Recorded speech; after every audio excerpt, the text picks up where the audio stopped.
Mary, Hello. Happy birthday, Mary, Marcos. thank you. Mary, Hi, Loretta, friends. Oh, How are Hi. Mary you? Carolyn, Jim. Here I Hi, am. everybody. Hi, Mary, I haven't seen you in so long. Peter. Oh, yeah. Oh, yes. Since you were in Brazil last Yes, time, right? right. Wonderful. there's a Wonderful. great musician here on the right. I don't know if you Hey, people know him. Pablo. Hey, how are you doing? Good to see all of you. How nice. Oh, I neat. thought this Here was he is. surprised that Marcus would be coming on. Sorry. Surprised. He wasn't surprised? How You? amazing. Did you know Mary about this wrote, today, Marcus? hey? Did you know about this today? No, I didn't. It's all a big he surprise. Okay. he knew there was going to be a meeting, but he doesn't know with whom. Mm, So, It's all Moni's work of getting everyone yes. together. Amazing. Ah, Hello. Jovelino. Hi, Jovelino. Jovelino Ramos, Jove Ramos. how are you? We don't show there. Jovelino, show us your face. Oh, there he is. Oh, there they are. Customs. Hello. Hello, Hello, Marco. Marcos. Hi, Everybody. Kathy. Hi. Hello. How are Hi you? there. I can't see. Hi, Kathy. Opa, tudo bem? Kathy, where are Kathy, you? hi. Akita just arrived. All We know where right. Marcos is, I think, but Hi, Kathy. Jovelino and Joan. All Where's right. Marcos? Yes, Thank you, Jovelino and Joe. They're not thinking here. my gosh. That is 25 years without seeing you people. Yes. Hey, Marcos. Took me a while to find you.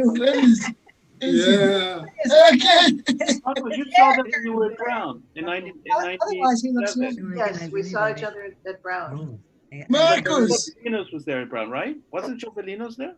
Yes. Marcos. Jovelino was That there. was later. Yes. That was in Yeah. 2003. Five. Yeah.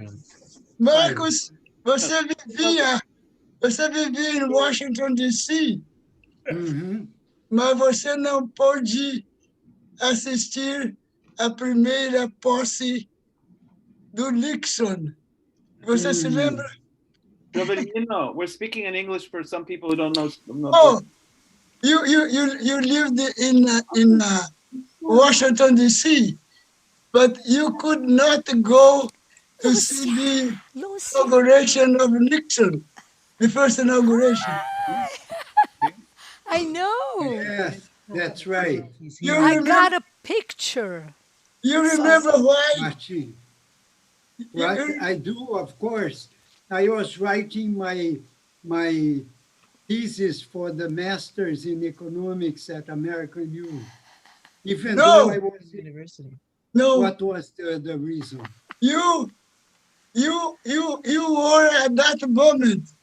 You were my witness of Mary and Joan. Oh, You were the best man in our wedding Oh, that's on that it. same day.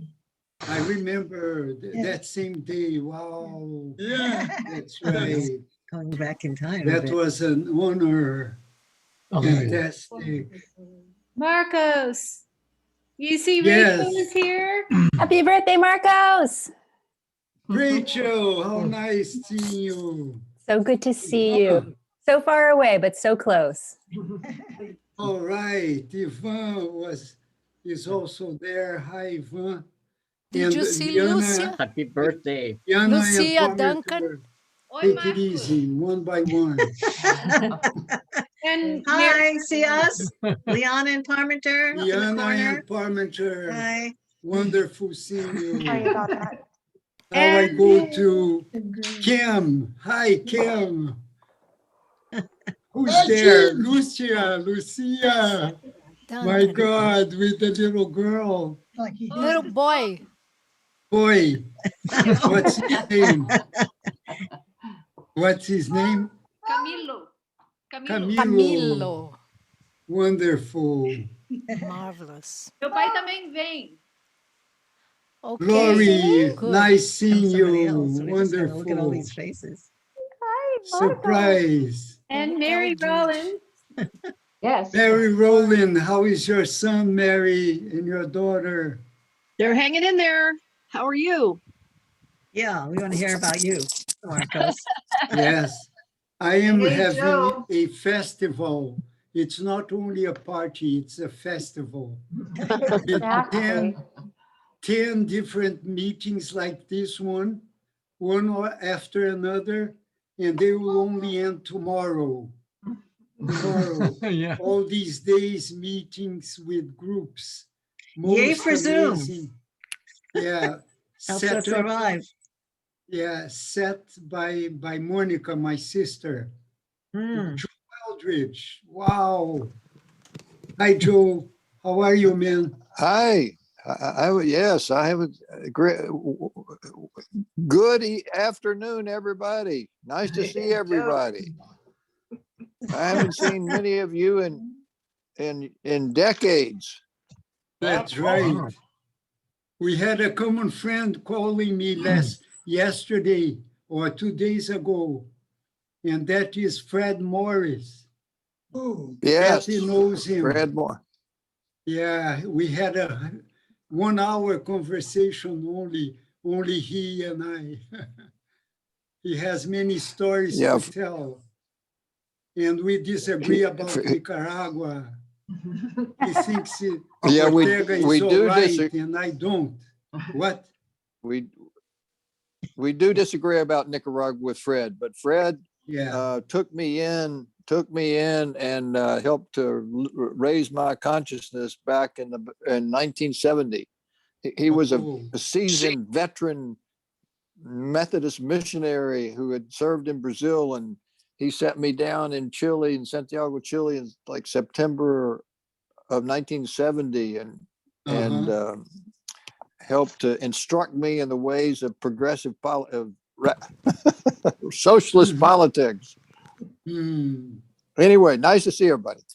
Marcos, Very nice seeing you, Joe. Marcos, do And you how is see? Maria? Is she okay? She's fine. Thank you for asking. Give her a big hug from me. Marcos, do you see Oh, that Ba is here? Ba is here. Yes. Wow. My son, African son, Ba. How are you, Ba?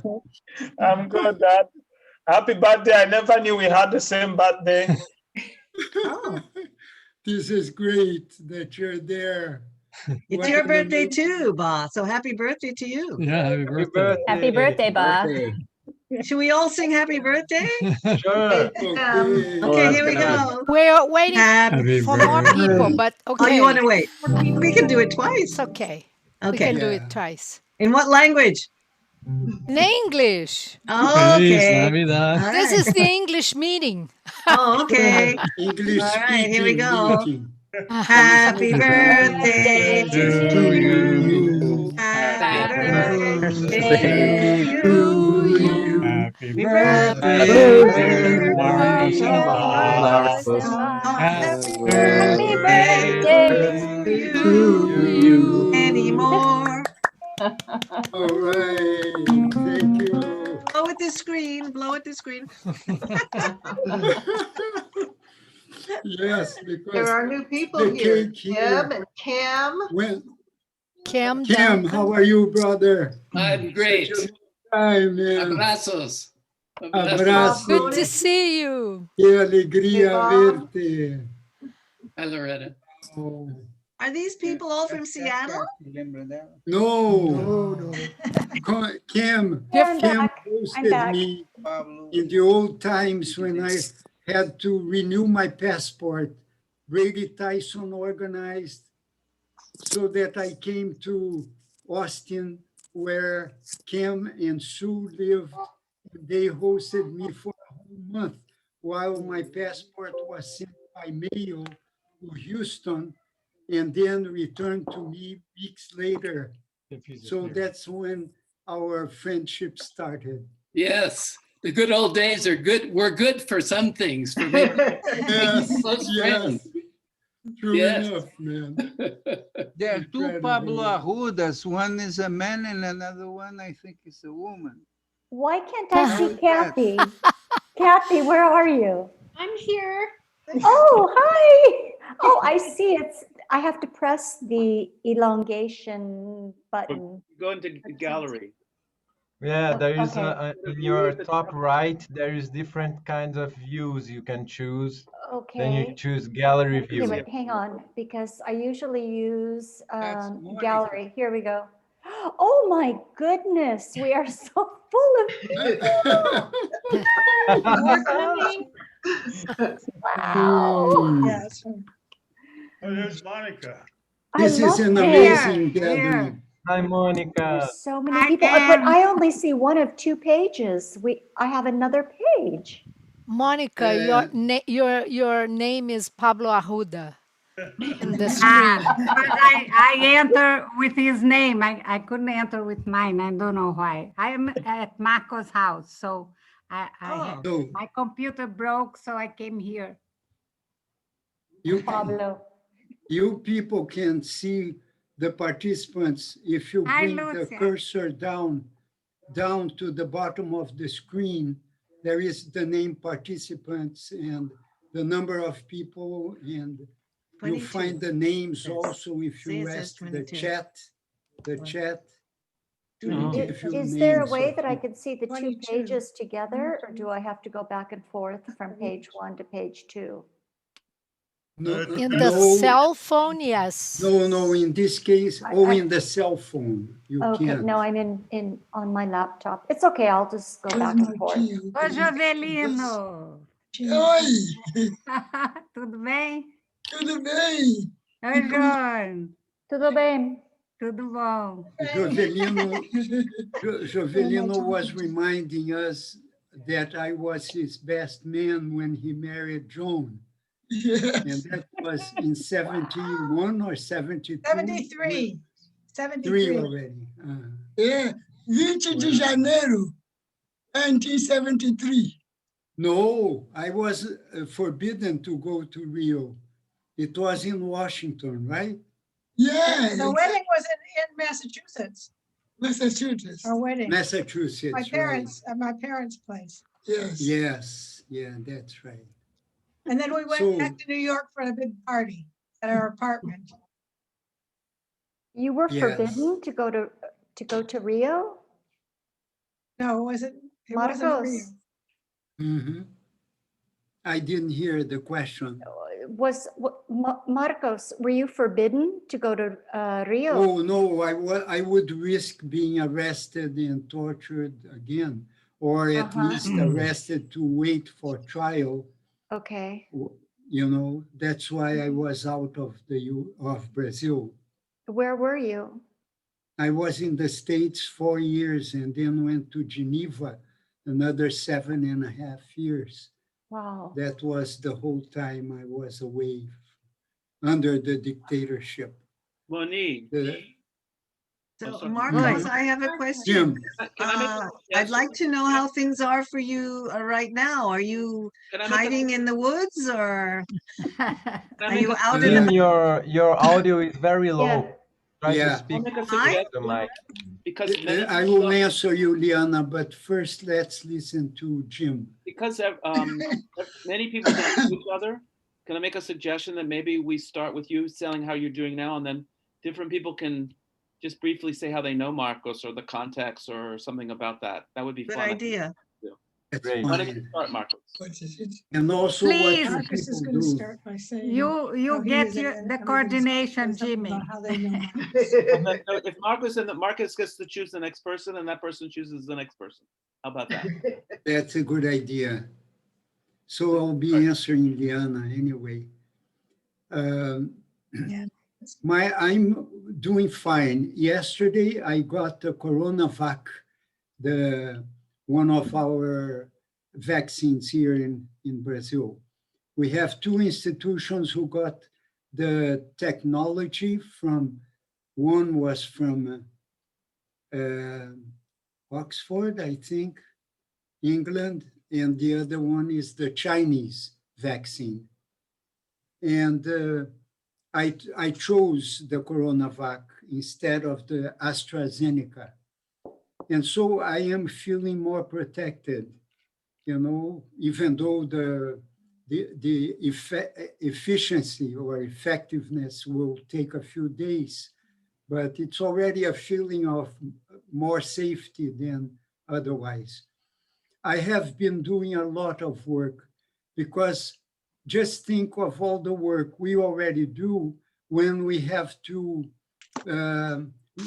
displace ourselves to go to different meetings and conferences and communities and classrooms, which I did all of these before, and now I have to do all the work without displacing myself, just staying home, but it's all based on the computer or the cell phone, and then it is a lot of work. It was augmented from what I did before. Mm-hmm. And what do I do?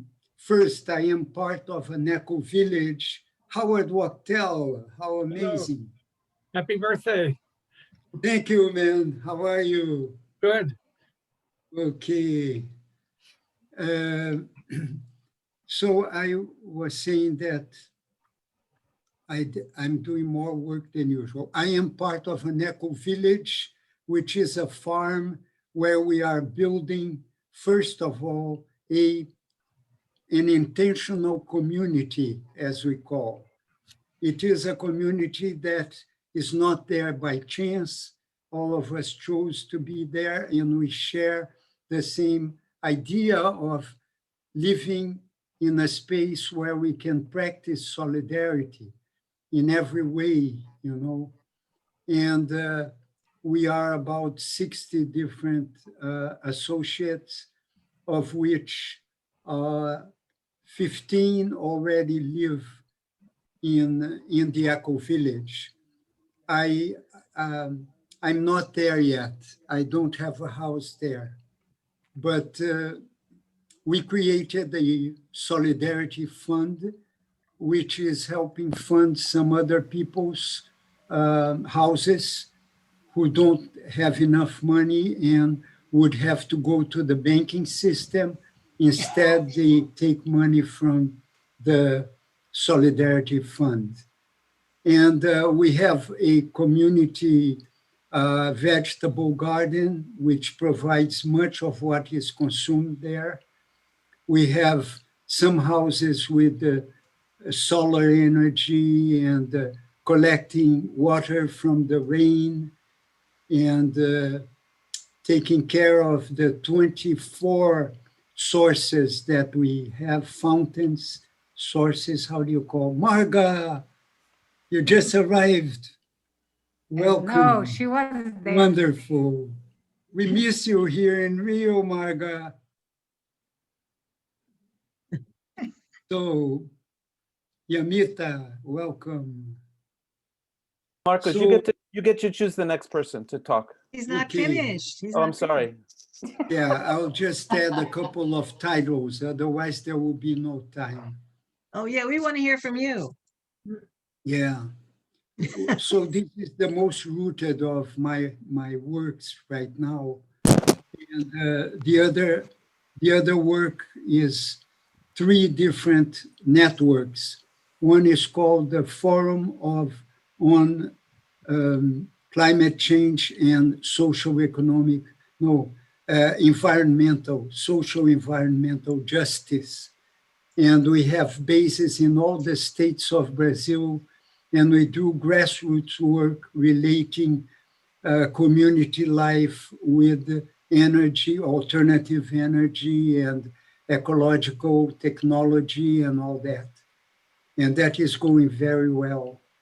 And the other 2 are a network, global, called Agora of the Earth's Inhabitants.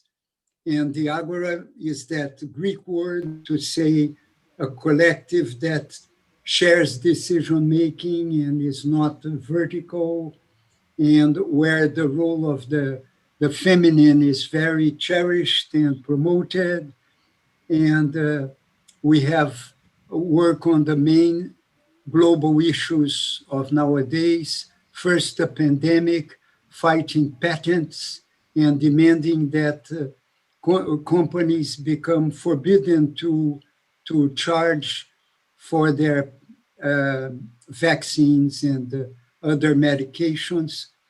And we are in contact with the UN, trying to push the UN to intervene in that same direction. And we work on the financial system, fighting for a total transformation of the financial architecture, as it's called, at the global level. And one very interesting campaign is to make poverty illegal, introduce legislation in different spaces, in municipal governments or even national, that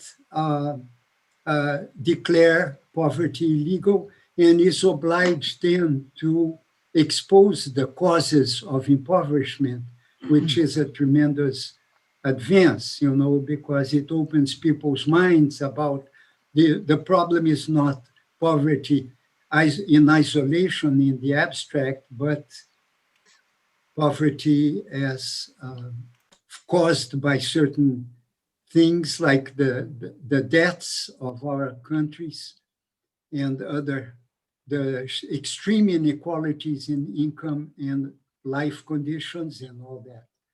And the final is called multi-convergence of global networks.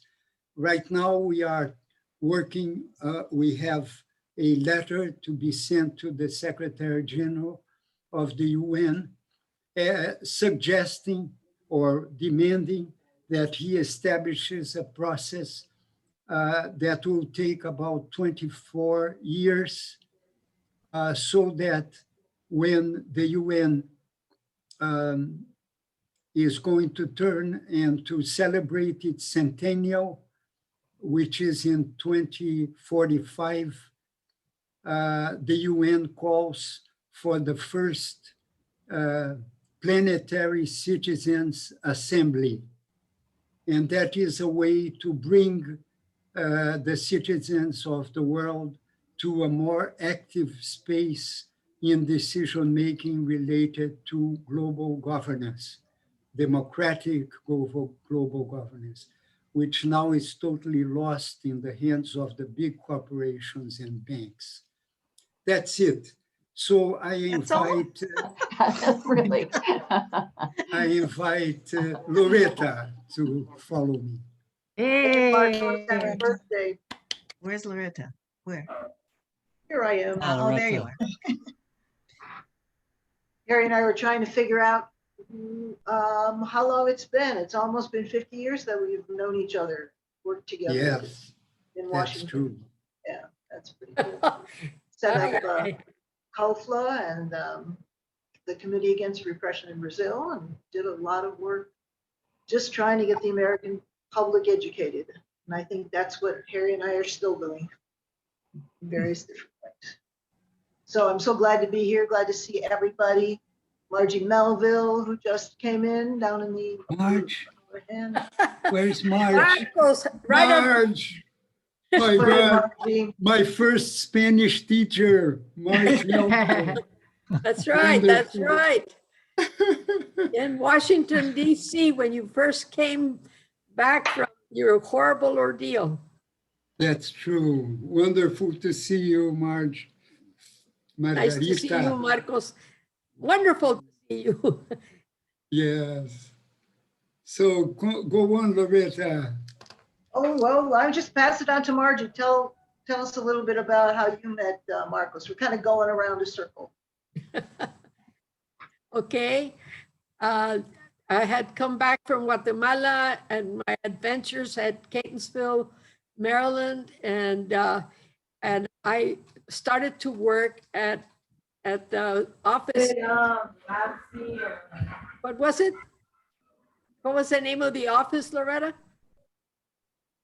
Interaction Center? No. No. What was it? Latin America. Harry, speak.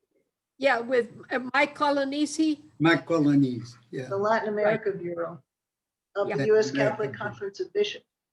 And Marcos came and I was doing translating and writing letters in Spanish since I'm bilingual. So I was able to do that. Who knows how effectively, but that's where I met some fantastic people here in front of me in their pictures.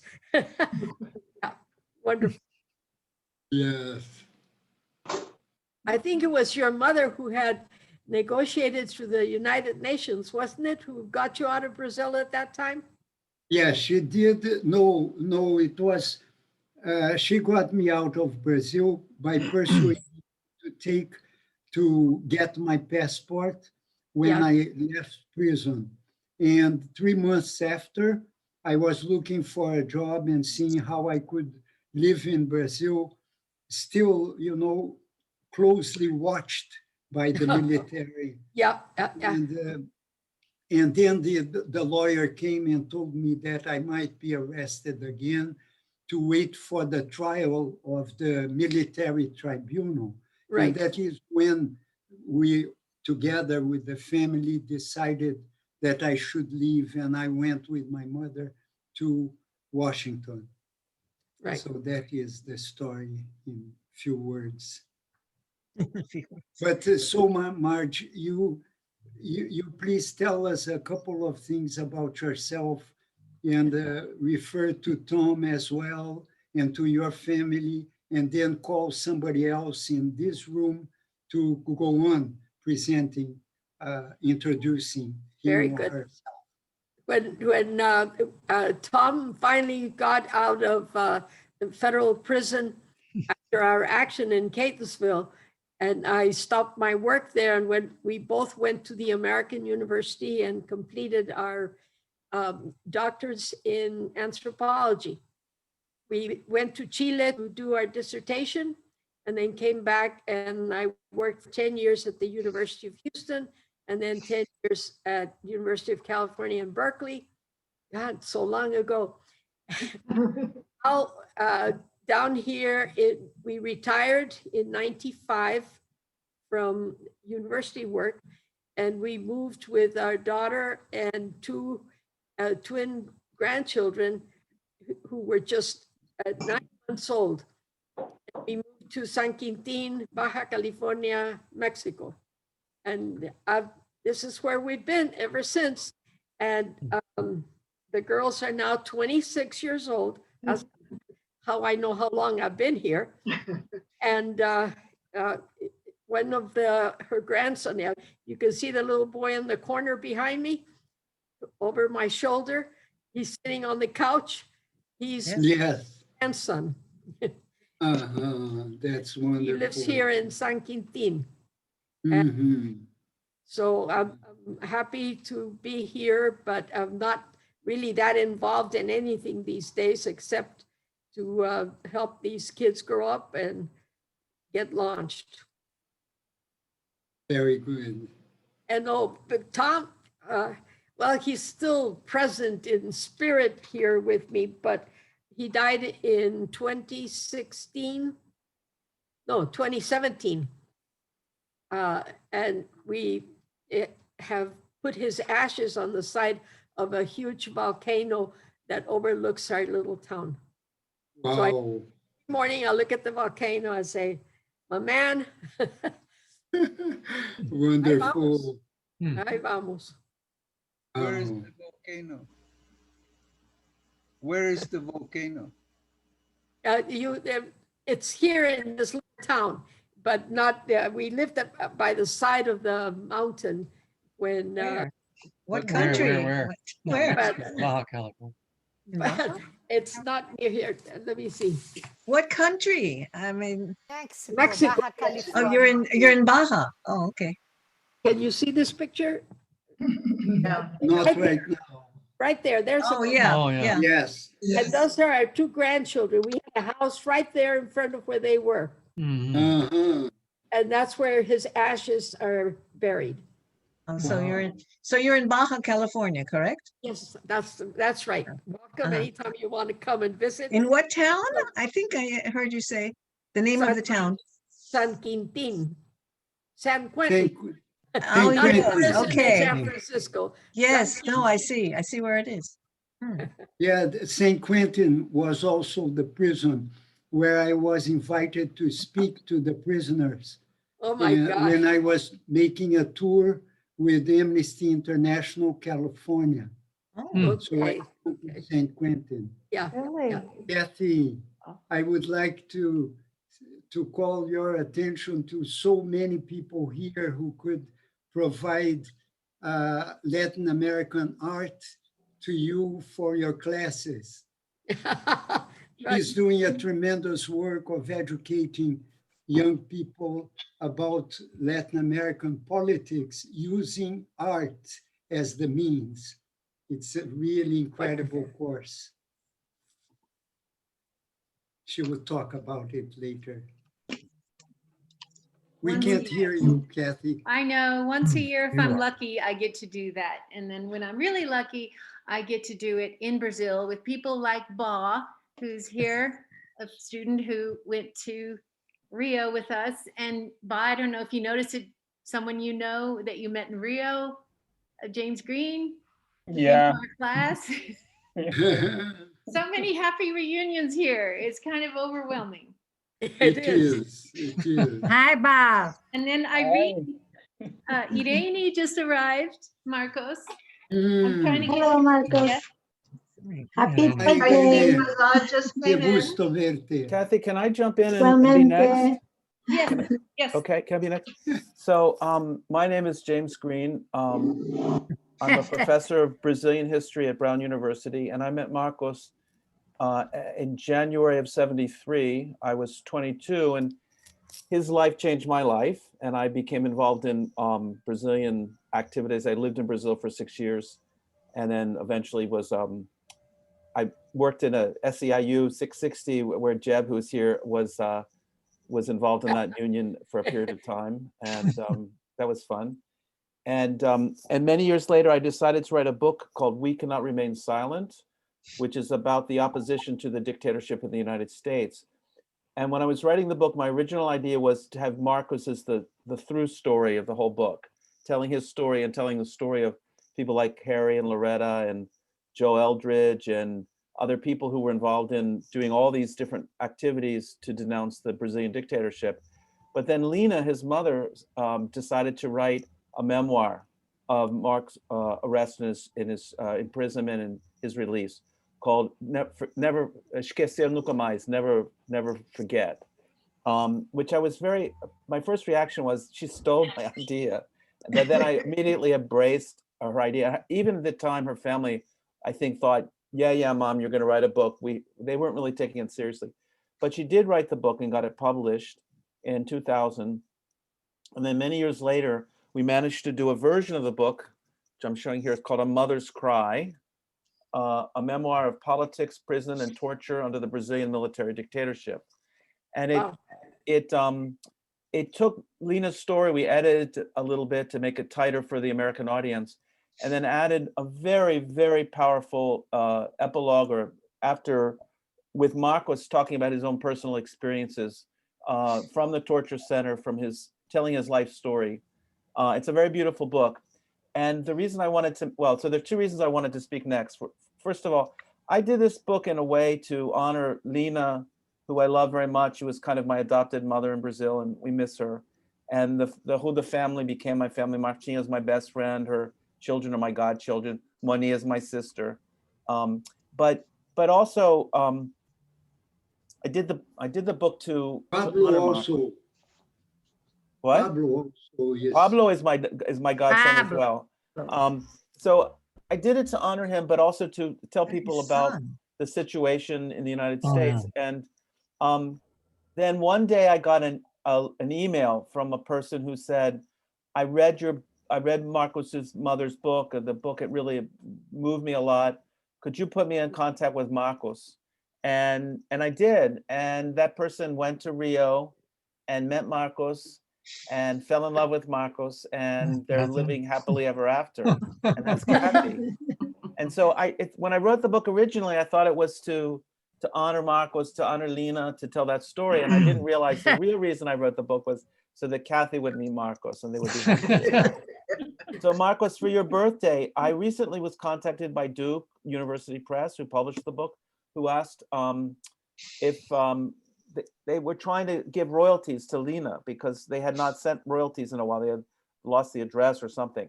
And I told them that unfortunately Lena had passed away, but then I contacted Marcia and Moni to ask their ideas about this. And so my proposal is that we try to republish the book in Portuguese, taking the English, taking the original plus the changes we did in the English version and your story to add that on, and to use that fund from the royalties as a publication fund so we can get a press to do that. So this is our birthday present to you, to have the book published again in Portuguese on a new edition.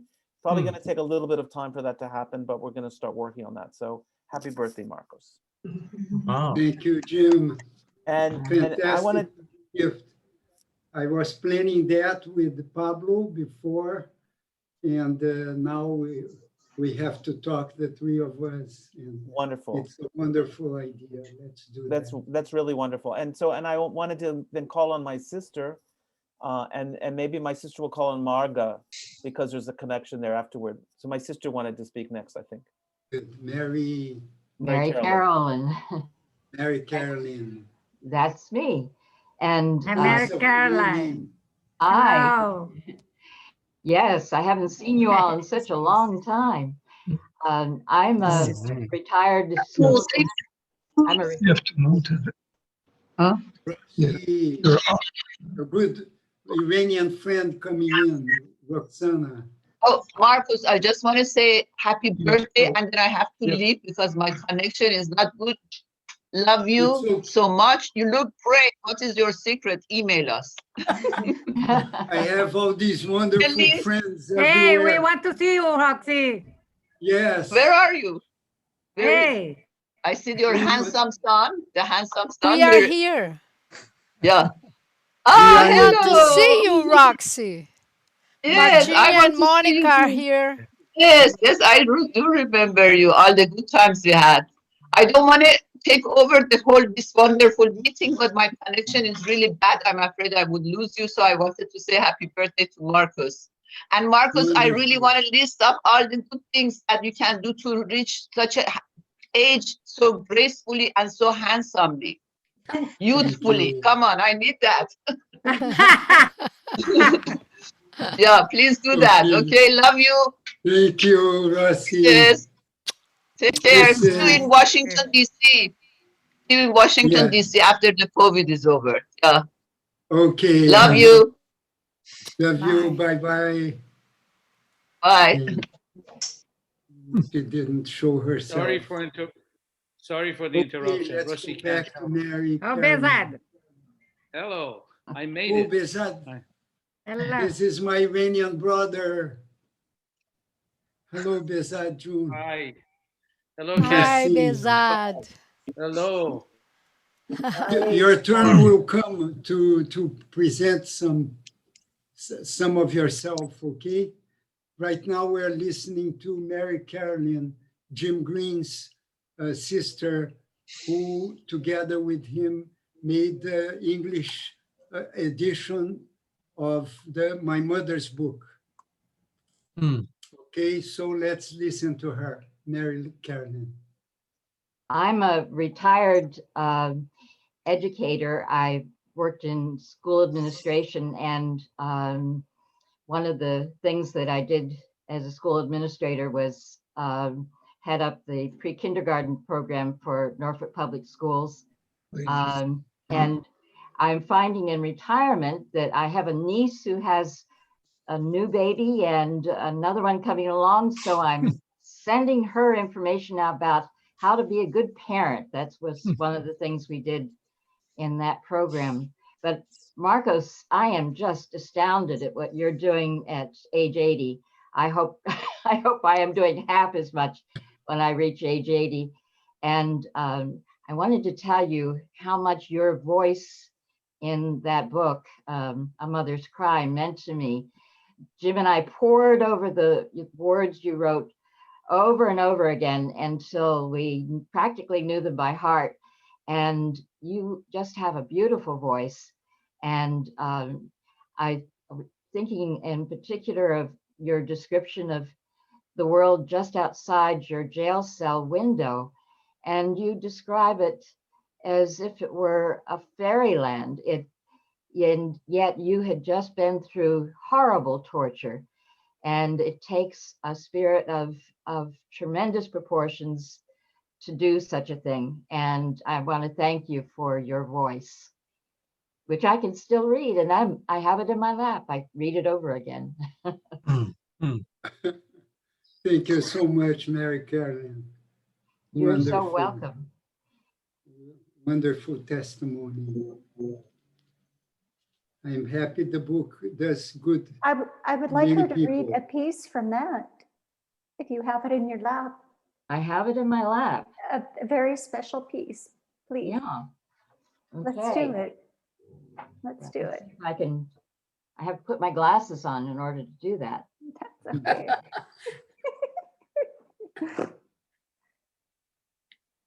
Through the high barred window of my room, I could see some branches from a mango tree and hear the birds early in the morning and late in the afternoon. In the silence of the rising and setting sun, their chirping and warbling created a sensation of infinity. I especially loved listening to the soft wind in the trees and the song of the sabias, a common Brazilian songbird. I'm sorry for mispronunciation. My imagination was like a canvas on which the diverse melodies combined and recombined to make colors and forms that were always new and beguiling. These pleasantries, nonetheless, couldn't prevent me from soon realizing that I was entombed in a white coffin, completely alone. Isn't that beautiful? Oh, In jail. God. In Thank jail, you. yeah. Thank you. Thank you, Mary Carolyn. You're so welcome. Thank you. Mary Carolyn, not to micromanage, but could you call Marga? Marga, would you share with us, please? It feels like such a beautiful family reunion to see everybody, so many familiar faces as well as some new faces as well. And I met Marcos when I was more or less a child in 2014. I had taken one of Jim's classes at Brown and read A Mother's Cry and felt very moved by it. And he put me in touch. I was learning Portuguese at the time. And Marcos and Martinha and Moni and Pablo and the whole Arruda family really shifted my direction at that point and made me interested in radical politics and the history of US intervention in Latin America. And so I kind of shifted some of my studies as an undergraduate, ended up making a 30-minute film and as well as honoring Lena's memory. And I was expecting to get maybe 10 views if I could convince my parents to watch it and maybe a few friends. And as most recently when I checked, 14,000 people had watched it on YouTube, which is really, I think, speaks to the power of that, of this whole family story and the people, including Kathy and Jim and so many others on this call who I have yet to meet, in supporting and bringing that voice to people both in Brazil and the US and the world. So it was it's been just such an honor and privilege to get to know you and to be welcomed into your lives in such a huge way. I really just feel so full of gratitude and ended up going back to Brazil and living there for a year after college. And now I'm back in Providence in my third year of medical school, and just my life feels a little bit different than it did when I was in Brazil, but nonetheless, I feel supported and carried on in having been touched by by your stories and your love. So thank you, and a very happy birthday. Thank Wonderful, Marga. Thank you, Marga. We love you so much. Margo, Yes. could you Thank you. give Thank you, everybody the darling. title of the video? I'd be happy to post a link in the chat. Or if you search on YouTube, hours, enduring torture in Brazil, you should find it, or my name. But that film was certainly a team effort on the parts of many, many people in this Zoom call. So that certainly did not do it alone. And gosh, Pablo, I would love to hear from you and hear how you've been doing. And Oh, thanks. It's been a while. Oh, well, for those who don't know me yet, I am Pablo, Marco's son. And well, we've been celebrating his birthday all these days, thanks to Monica. And she programmed 10 meetings, and this is just one of the most beautiful moments of my life. This wouldn't be able to happen if it wasn't the pandemic. So it's amazing how technology can help us to get together in a certain way, even far away. And I'm enjoying so much seeing all of you. So I'm a musician, as you can see. See? And I've been playing since my 16 years old, I think, professionally. When you were 15, you made a show in, where was that, Washington? Oh, but that wasn't professional yet. I think. Oh, okay, I see. But He yeah, went public. Bezado was there, and he saw Pablo playing with these professionals. It was amazing. Yeah, it was really nice. This was a special day. And well, I've been playing all around the world and with all kind of artists, and I've been very interested in jazz since we lived in Providence for 6 months. When Jim invited my dad to teach a semester at Brown, and it was some of the best months of my life, unforgettable. And I started learning jazz and started getting along with improvisation, and improvisation became one of my huge passions because it deals directly with what my dad always taught me, that is being present, completely present now. And that is the only form of time that really matters and exists, and mixes the future and the past, and it's so powerful. But you really have to get there. Here, yeah. So it's not that easy as it looks. So what else can I say?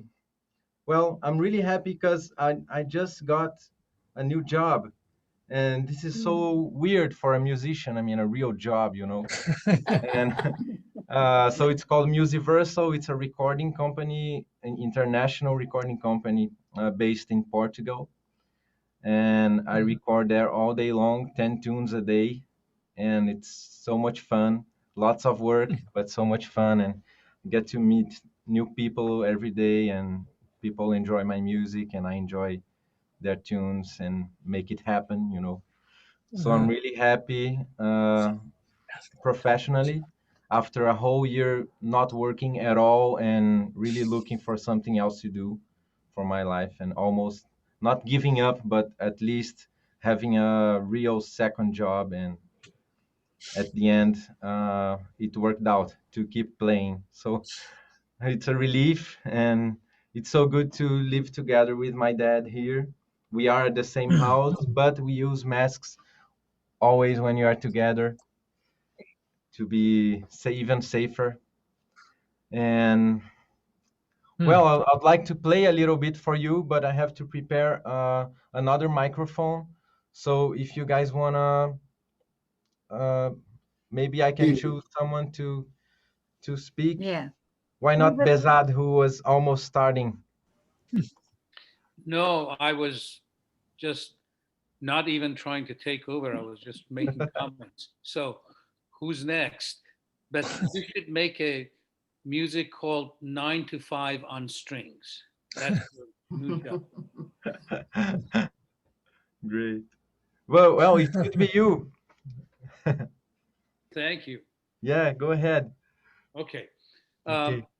I met Marcos in 1973 when we both were in the graduate program at American University. So that means we have known each other for almost 50 years.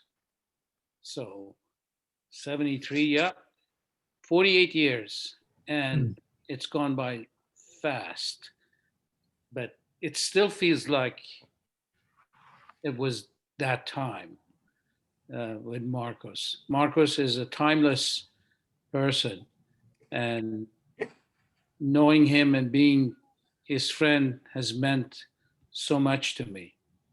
I wish I was as serious and focused as he is, but nevertheless, I have not failed to be influenced by him. And it's really lovely to witness his 80th birthday and aspire to be there with him at 90th and 100th, maybe 110. The way you're going, brother. So, okay.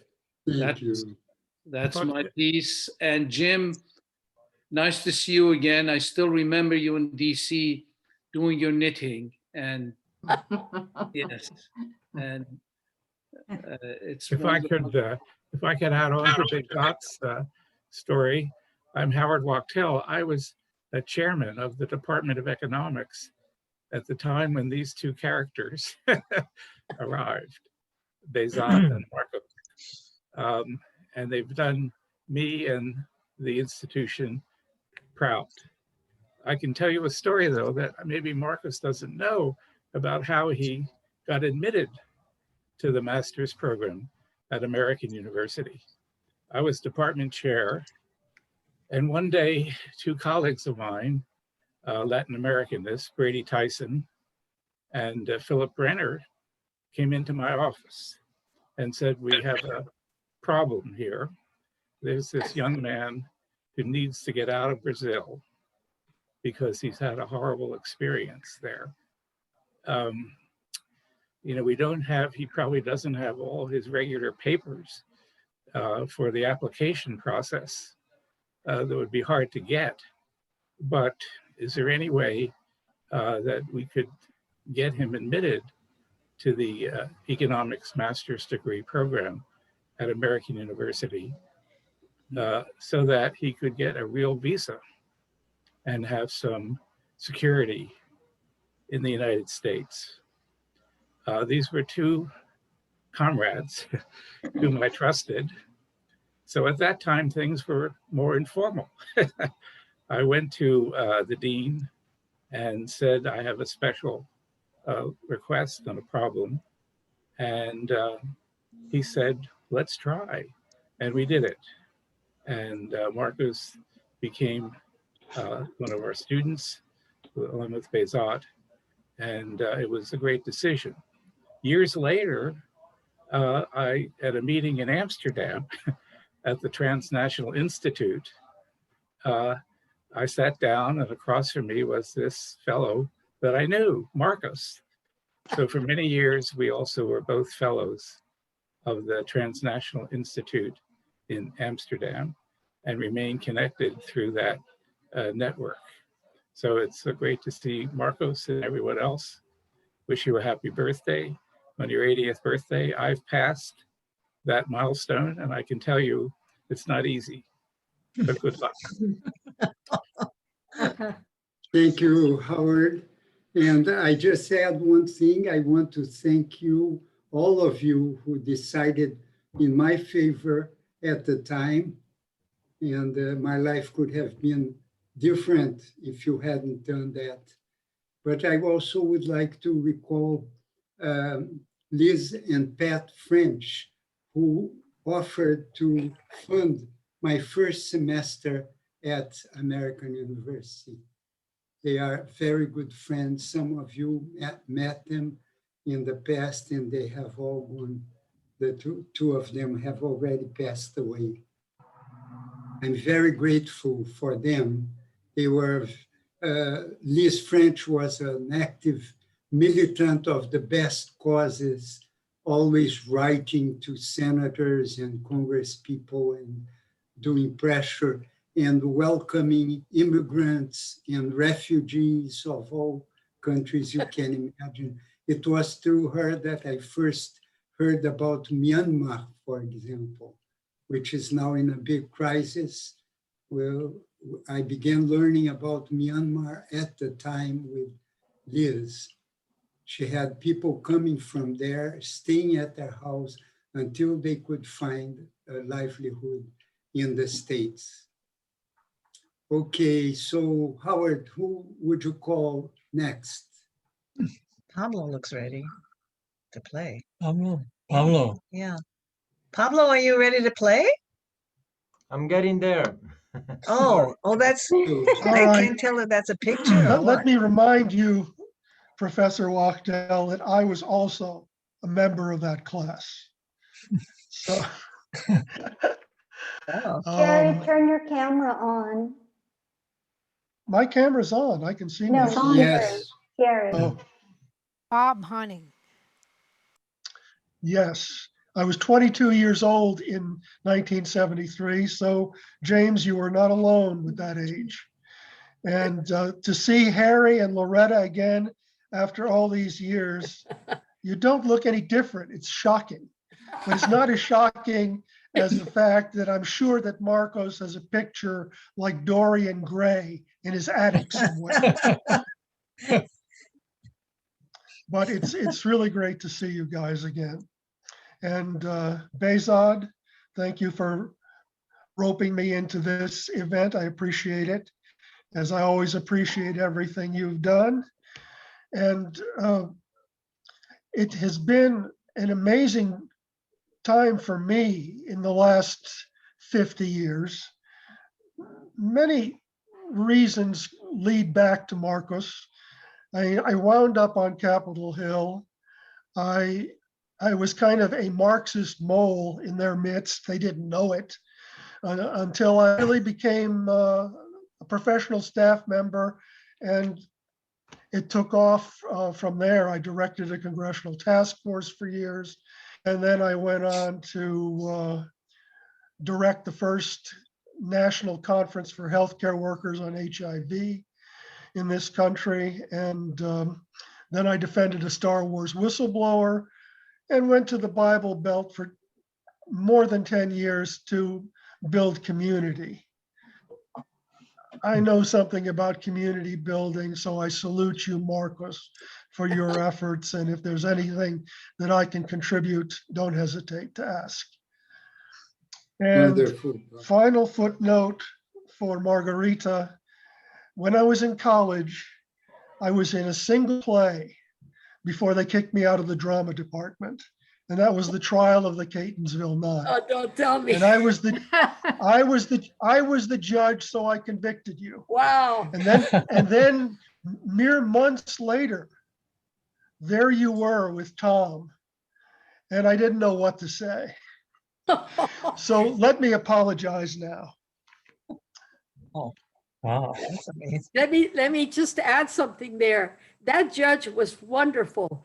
He let us each express our reasons for acting and really gave us the platform. Appreciated him very much. And the one thing that one time when I did not complain, women getting different treatment from men. The men got 3 years in prison and the women got 2. Ha ha ha. He did not complain about that. I'm glad. I feel better. Happy birthday, my friend. Thank you, Bob. Wonderful seeing you again. And Harry, This is in tribute to you. I didn't realize it at the time I grew it, but I'm glad we can share this. Is that Harry's up there. Harry? Oh, there he is. Oh, the beard. Harry off. Harry, why don't you talk? He's preparing himself. No sound, Harry, no sound. Oh, his sound is turned off, I can see. Yeah, it's Yeah, on. that's Oh, what here we I go. mean.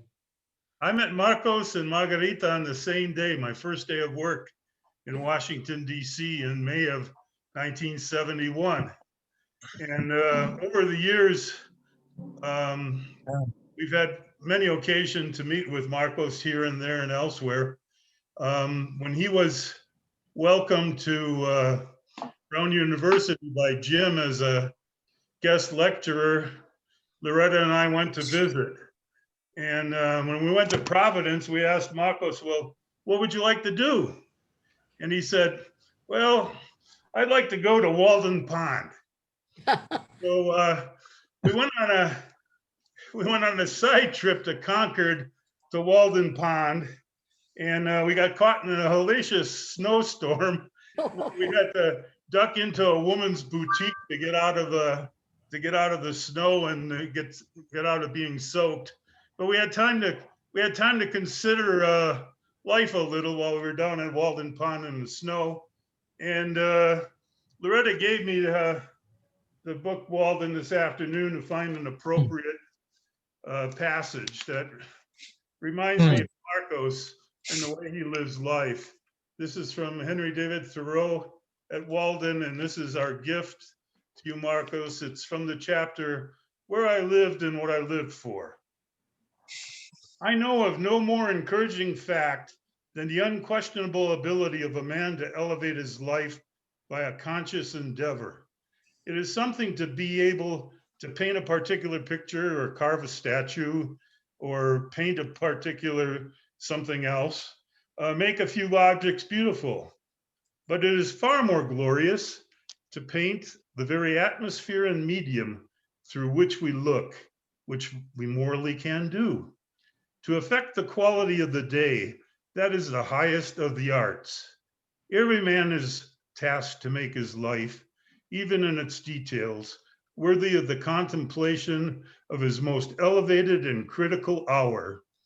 If we refused, or rather used up such paltry information as we get, the oracles would distinctly inform us of how this might be done. I went into the woods because I wished to live deliberately, to front only the essential facts of life, and to see if I could not learn what it had to teach, and not, when I came to die, discover that I had not lived. I did not wish to live what was not life. Living is so dear, nor did I wish to practice resignation unless it was quite necessary.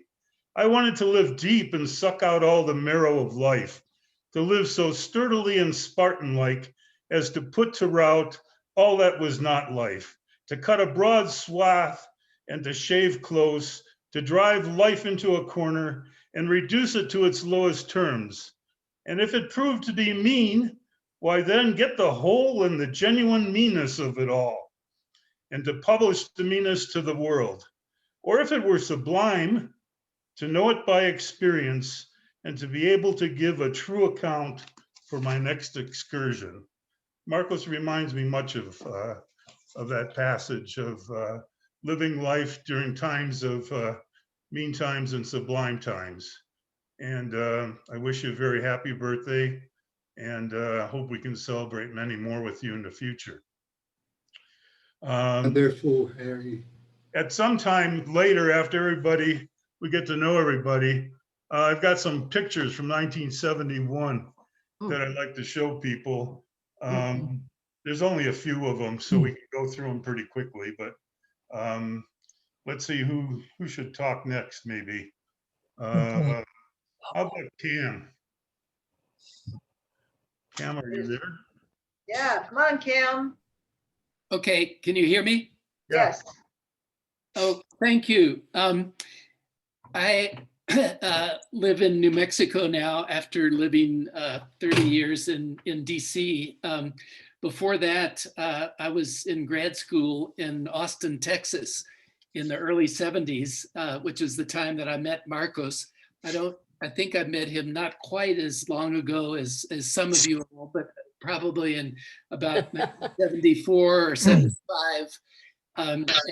Those of you who were on the call at the beginning remember Marcos talking about how he ended up staying in Austin for about a month with us because Brady Tyson was sending him his passport to Houston, and we invited while he was staying with us, we invited him to speak to the solidarity group that of students at UT who loved Marcos's very gentle but inspiring story about his own personal story, as well as about the solidarity movement with people in Brazil and in the rest of Latin America.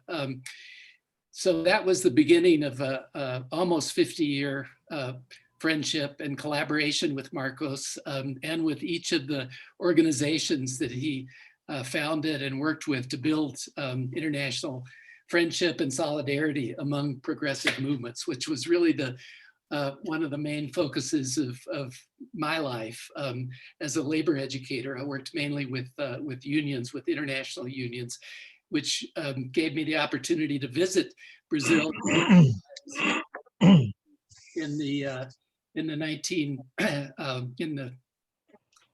late 1990s and 2000s, where I had an opportunity to meet Martina.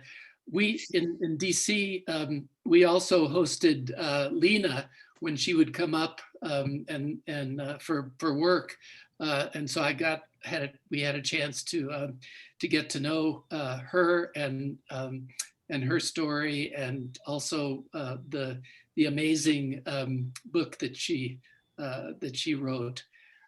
So I just want to say, Marcos, we need working families, international solidarity now more than ever, much more than ever.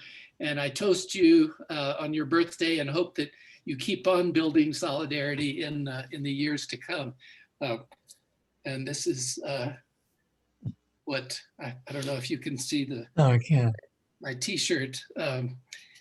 So very happy birthday to you and many more. What does it say? Show your T-shirt again, please. Yes, I want to see it. Say something so it comes. It says, El pueblo unido jamás será vencido. Ah, beautiful. Beautiful. Now I could see it. Irene is from Chile. She's right here. Oh, nice. It's great to see all of you all. Really wonderful. Great. So what, after Kim and before maybe Irene says a word, it would be good to mention that about 1 year ago, our very dear friend who might be here with us if he were still on earth, Phil Wheaton, departed from this earth, and many of us were close friends of him. He was a fantastic struggler for solidarity and democracy in Latin America, and he marked our lives with his tremendous openness and empathy. So I loved him very much and was very sad when he left us. You want a Phil Wheaton story? Marcos, yeah. You want a Phil Wheaton story? Yes, of course. Phil married me to Maria Beatriz. My test wife was a Brazilian. So he showed up on his Harley in his Mexican salsa-stained wedding shirt to perform the rites. My father begged him, Phil, please, whatever you say, don't mention the Holy Ghost. So, of course, Phil jumped right in with the Holy Ghost And my father is there looking at me and I'm looking at him. And it's not something that the marriage didn't take all that well. But fortunately, I have been married to the most wonderful human being for the last 40 years. So it all worked out in the end. But I will never forget Phil, and that day was wonderful. Say the name of your wife, please. Maria Beatriz Silveira. That was that one, but now. Randy Joyner. Right. You mentioned her without the name, so now we all know Randy. Good. You would not forget Randy if you met her. No. Yes, I did meet her. Irene, would you say some words, please? How come you got to the US? Who is speaking? Let me unmute. Well, thank you for inviting me. I met Marcos through Kathy. We have something in common. My sister lives in Seattle, and that's where we met. And Kathy was a librarian. I used to be a librarian in Chile. When the coup happened, in 1973, I was working in the University of Chile as a librarian. And after that, I was having some political problems, and finally I had to leave the country because I was kind of in danger. I was having serious problem, and I had to live without my daughter. At that time, I have my little daughter, and my sister and family took care of her. I ended up in Seattle, Washington, where some American family helped me to stay, and they used to work for the International Amnesty. And in Seattle, it used to be a group of political refugees from Chile. And I met wonderful people there. They helped me go through all the hard time in the beginning, being away from my family and all the loved ones. And well, it's really hard to tell everything that happened at that time, but I'm glad that I met all these great people that helped me go through, all those hard time. But I remember I was a musical group, Grupo Armar, and they helped me, to have a dinner where they play the music to get the money I need to send for my daughter to Chile with my sister. And they came together. And that time, Seattle didn't have flights direct from Chile to Seattle. So I went to Vancouver. And that was the happiest day of my life when I saw them here. So now I'm living here in Ventura County, and I by myself. I got married again, and I have 3 children. My sister is still in Seattle. She's in there in the audience. She's a musician. I'm really proud of her because how she's been working really hard, supporting all this movement in Chile and the people that still struggling, for their rights. And I met Marcos in Seattle through Kathy, like I said, and Kathy is the librarian and used to live in Ojai, where my son lives now in Ojai. It's like 25 minutes where I'm living right now.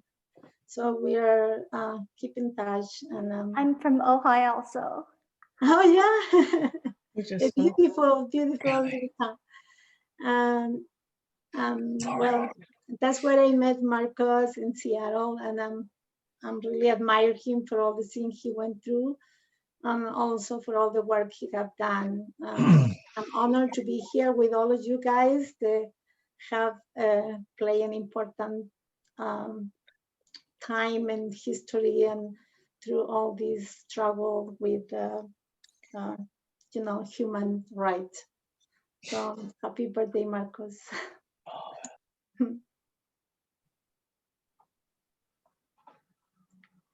I don't know if Open your your son is mic, gonna. Dad.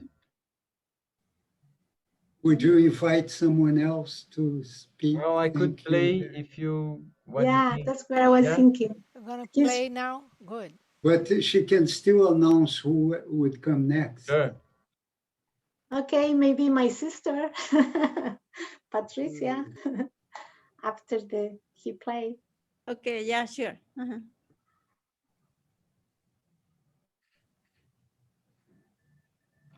All right. So I'm gonna change my microphone, and you tell me if you can hear me all right. Yeah.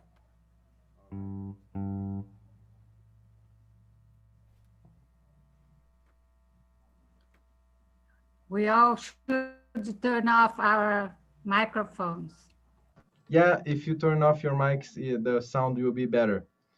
So this tune, I'll play a tune I composed for a friend, great friend of mine, Danilo. We started playing together. He's a pianist, one of the best here in Brazil. And we are friends since we are teenagers, like I'm 12, something like that, 11, 12. And he just got a dog like 1 year after I met him. And almost at the same time, his father died of cancer. And it was a very hard time for him. And we were very close.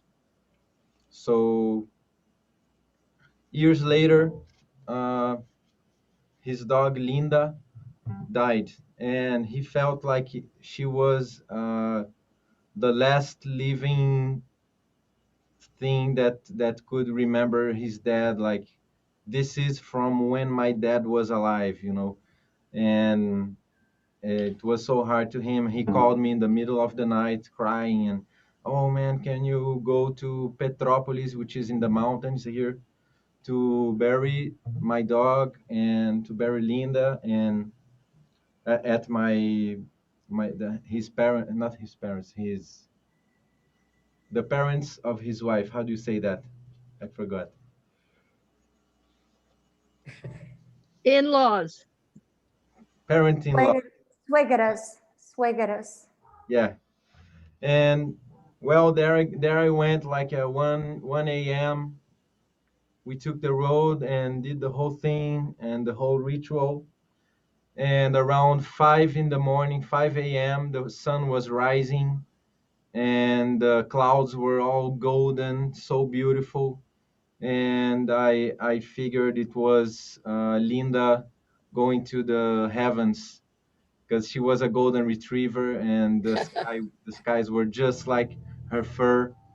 And it was such a beautiful moment. We were the two exhausted together, looking at the sky after the whole thing. So, and then I arrived home and composed this tune to them, to Danilo and Linda. So it's called Cloud Dog.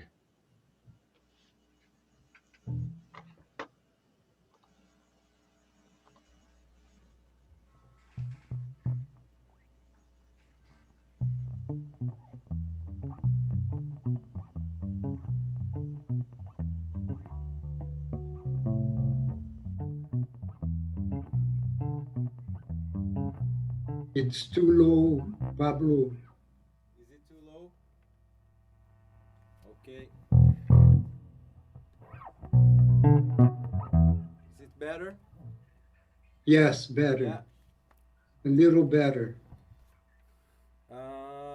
If you have headphones, it will sound way better, because bass Okay. is really hard to hear on computer speakers. Sorry, I didn't mention that. Always happens.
Lindo, Lindo, Pablo. meu filho.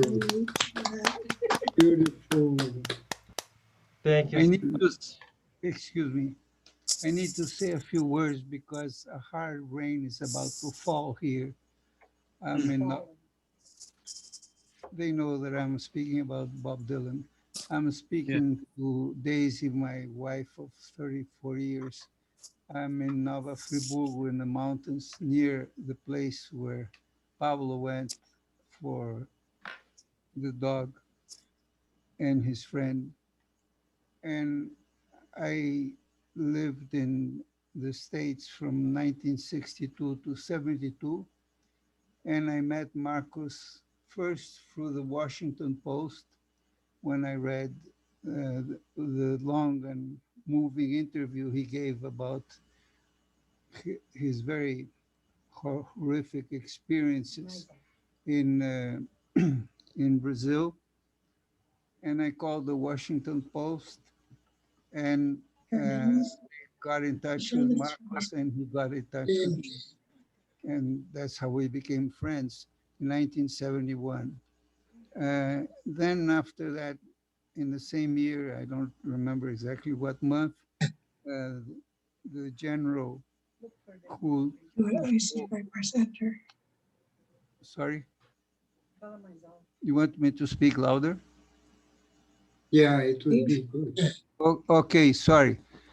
In 1971, when the general who called himself President Medici went to Washington, Marcos was in the streets with a group of people protesting as vigorously against the visit of the dictator, and I was able to hear his speech.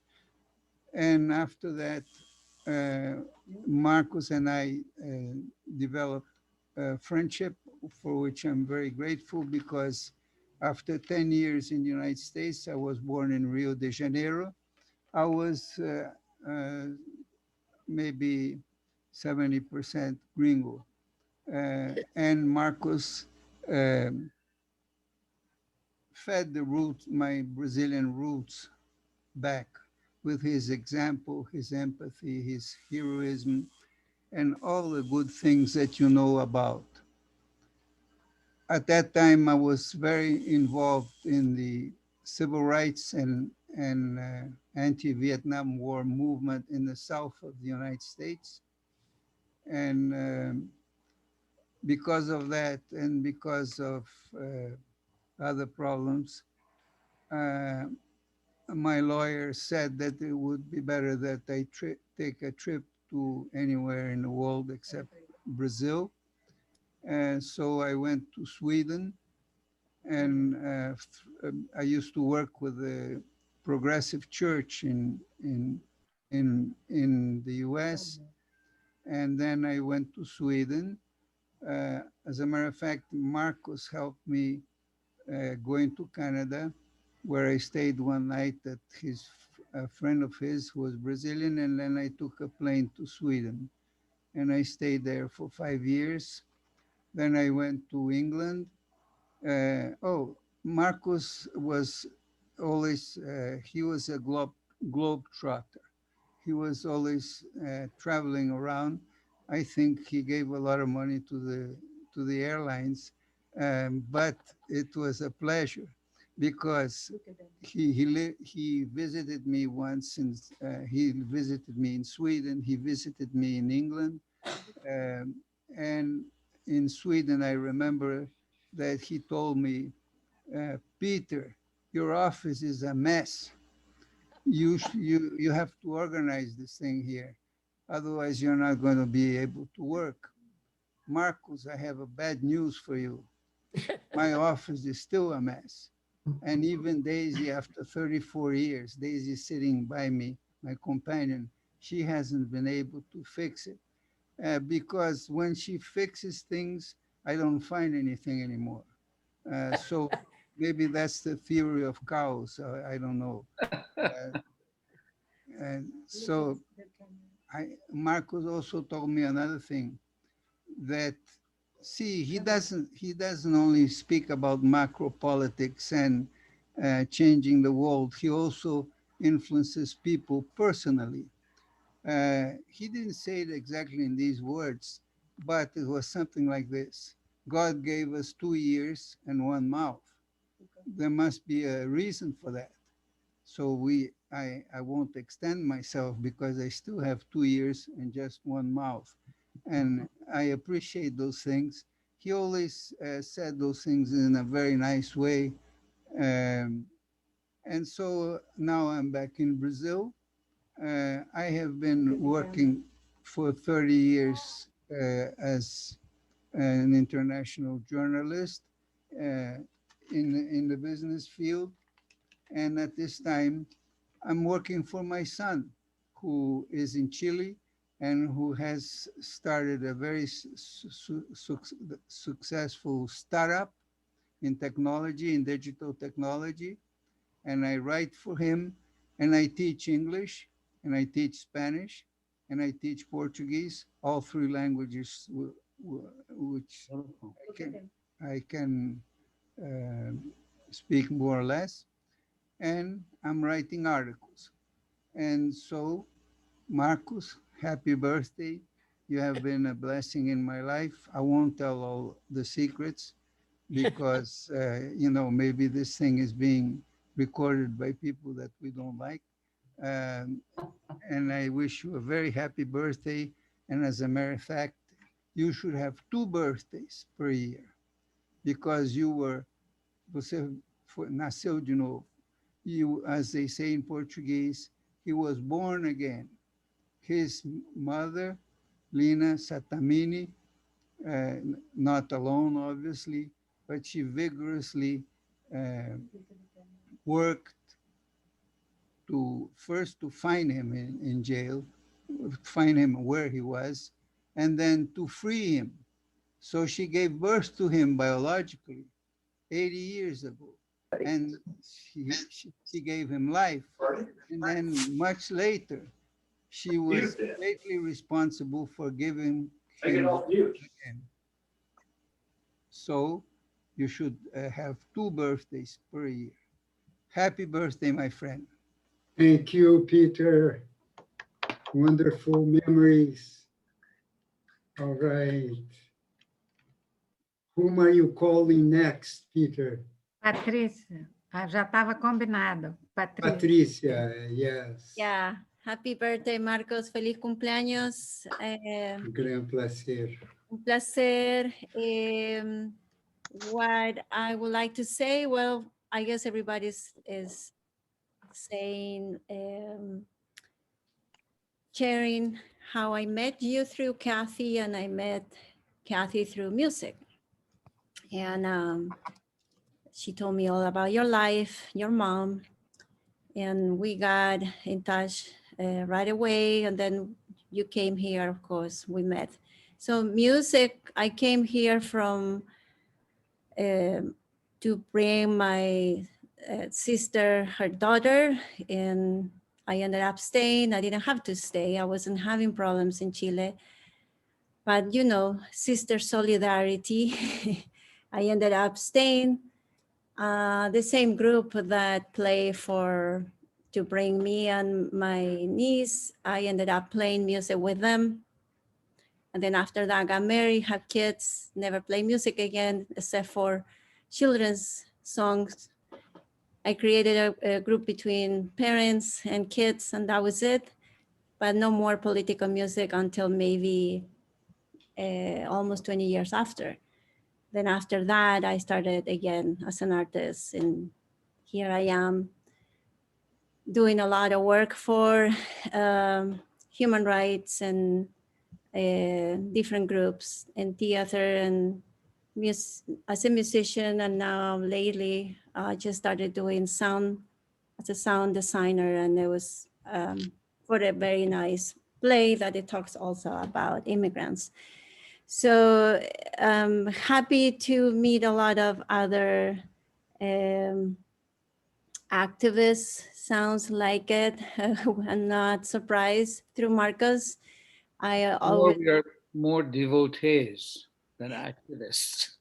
in the United States, I learned to call activists even to people that stands on the streets with a sign, which I was very surprised that in Chile, to be an activist is a very big world.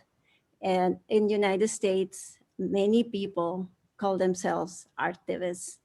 I ended up accepting it because, you know, given the nature of the country and how much consciousness they get, I accepted, okay, that's something that at least they're doing something. In Chile, to be an activist, you're gonna die. You're gonna die no matter what you do, you're gonna go for it.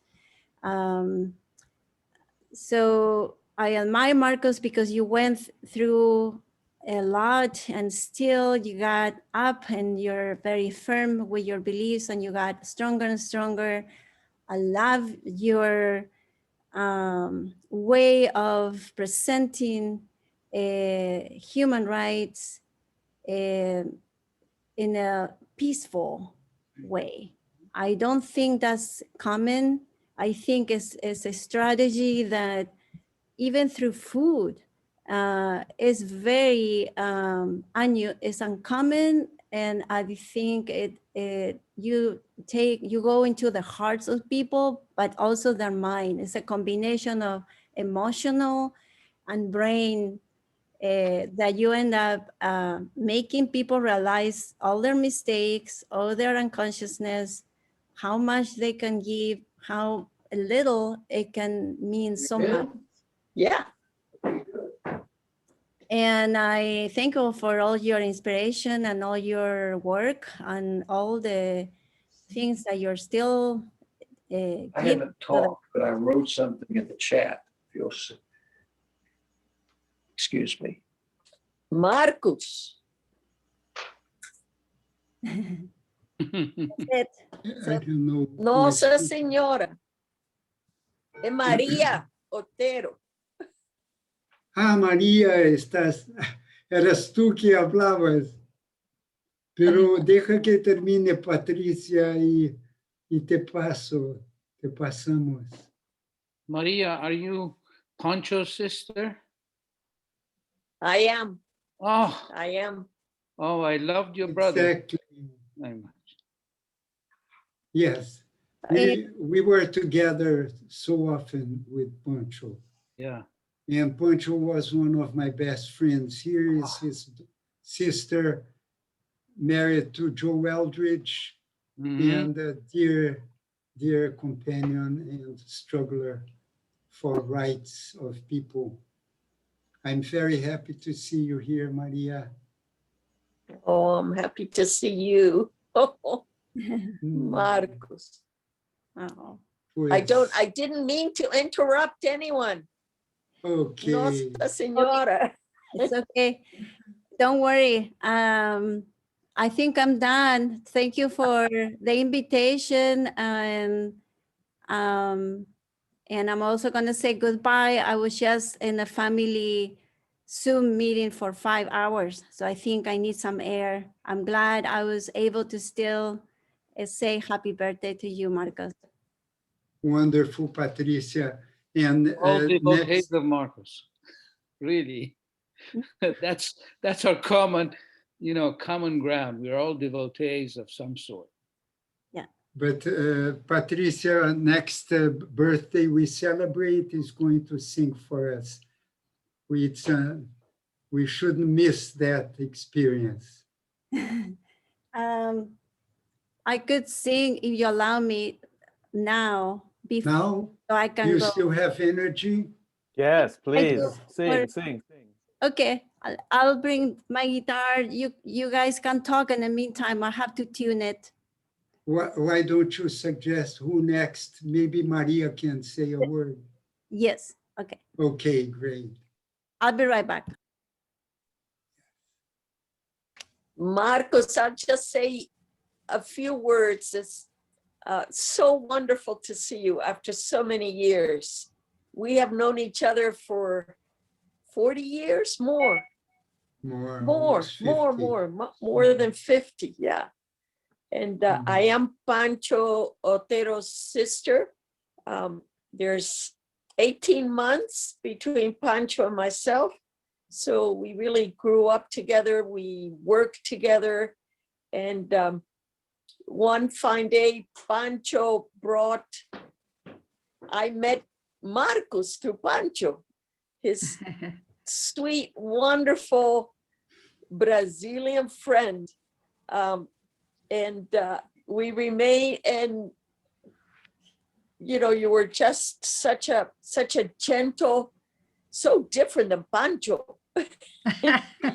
and so just so lovely and so committed.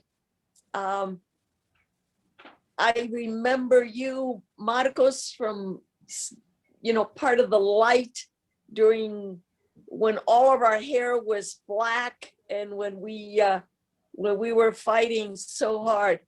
So it's just beautiful to see you. I had no idea that you were turning this age. But look at you, just wonderful. Pancho just loved you to pieces also. And it's so sad that he left us so early. My brother Pancho died of malaria in Africa my God. in 2014. Just from one day to the other. He was living in Congo, in the Democratic Republic of Congo, working with small farmers and other small businesses, what are called micro businesses, trying to help them start up their business activity, he was not in the capital, he was in a town called Kikwit, and that's where he passed away, and shocked us all and left a huge hole in all of our lives. And so seeing you, Marcos, just brings back all those wonderful memories and all that gratefulness for having had that be part of our lives. So we loved Pancho too. We loved Pancho. We met him in DC. He was a lovely friend. We loved him very much. And so So funny. sad that he left us. So funny. So funny. He was funny. Yeah. He was very funny. It was hilarious. Pancho from the time we were born made us fall off our chairs at dinner time, imitating all the uncles and the aunts, and just having that was so quick. He was incredibly funny. Yes. Yes. Just left us with wonderful memories. We all still tell Pancho stories without stopping. But Pancho really lived a life that followed his beliefs and his commitment and his values. And he was having fun at the same time. And he was. This whole thing is making me cry. Yeah. I'm ready to play the song. All right. And then I'm gonna say goodbye after the song. If I need to call someone, I think you should choose Marcos. Okay. So this is I choose go ahead. our friend Ba from the Ivory Coast. No, from Sierra Leone. Sierra Leone. Sierra Leone. Thank you, Ba. Okay, go ahead, Patricia. Okay, this is a song called Walking, Caminando from Victor Jara and Martyred by the Dictatorship. Victor, wow. Okay.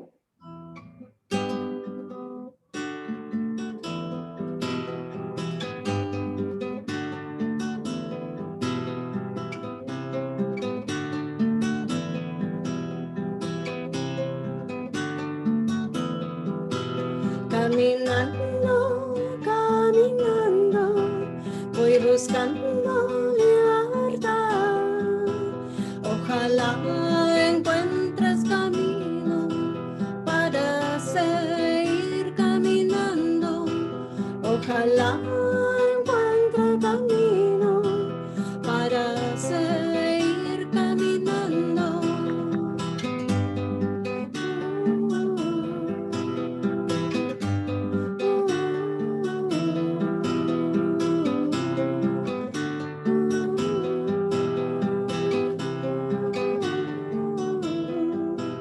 Es difícil encontrar en la sombra claridad cuando el sol que nos alumbra descolora la verdad. Cuando el sol que nos alumbra descolora la verdad.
Beautiful.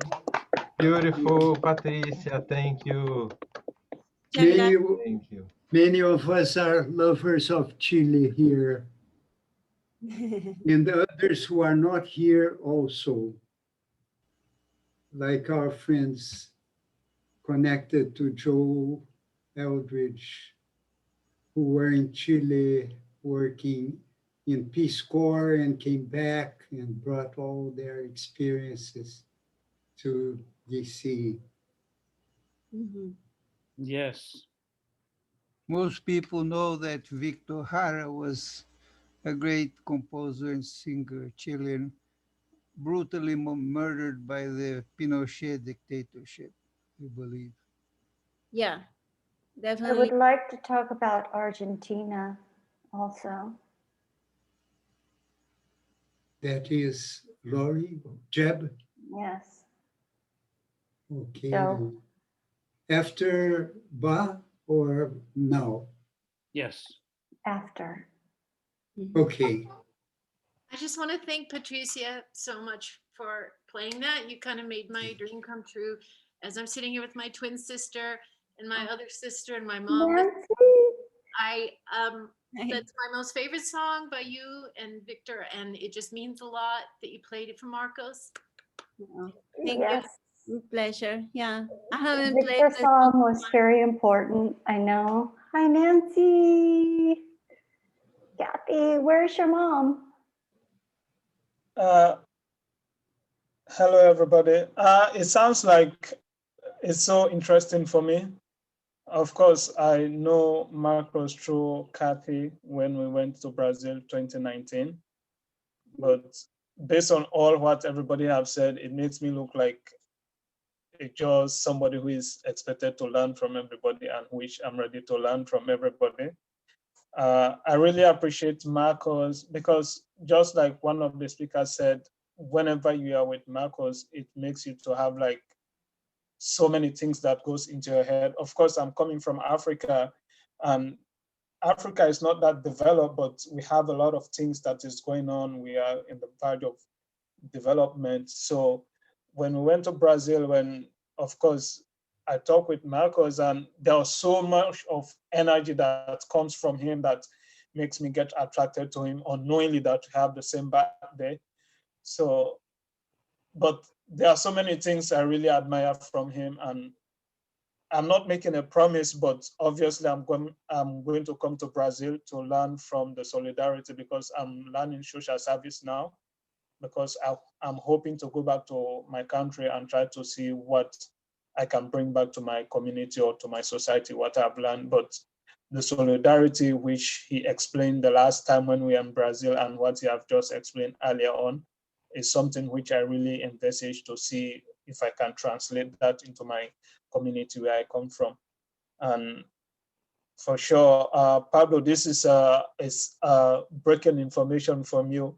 You have a brother, okay? Yes. So I'll be coming into Brazil maybe next year, hopefully.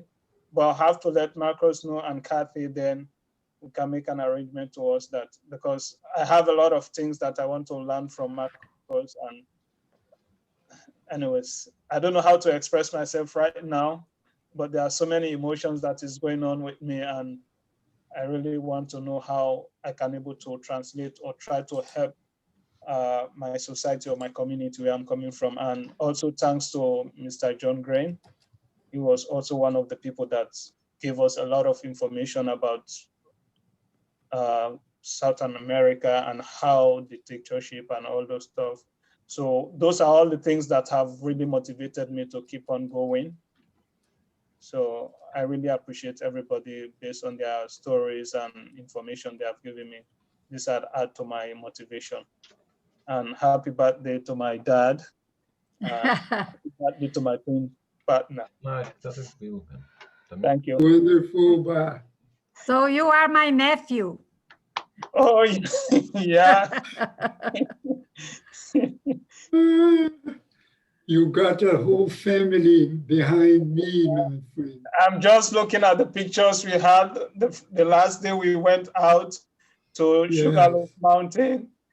Yeah. Mm. We Are can. you showing? Yeah, I'm trying to. Oh, here. Oh, uh-huh.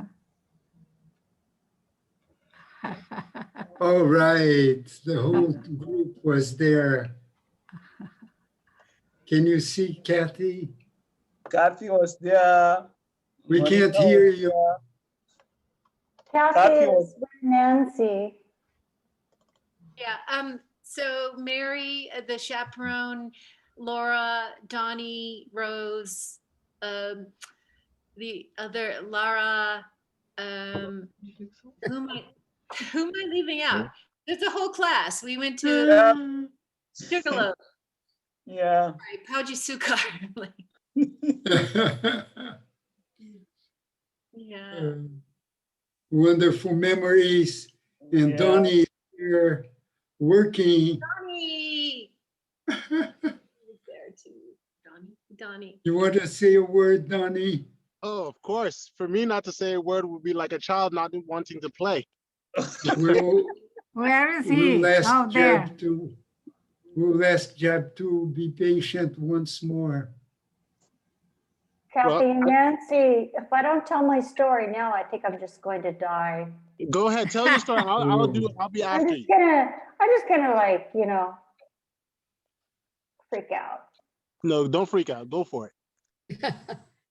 Really? Okay, is it my turn? Okay. Okay, I know Kathy, Nancy, Sherry, wait.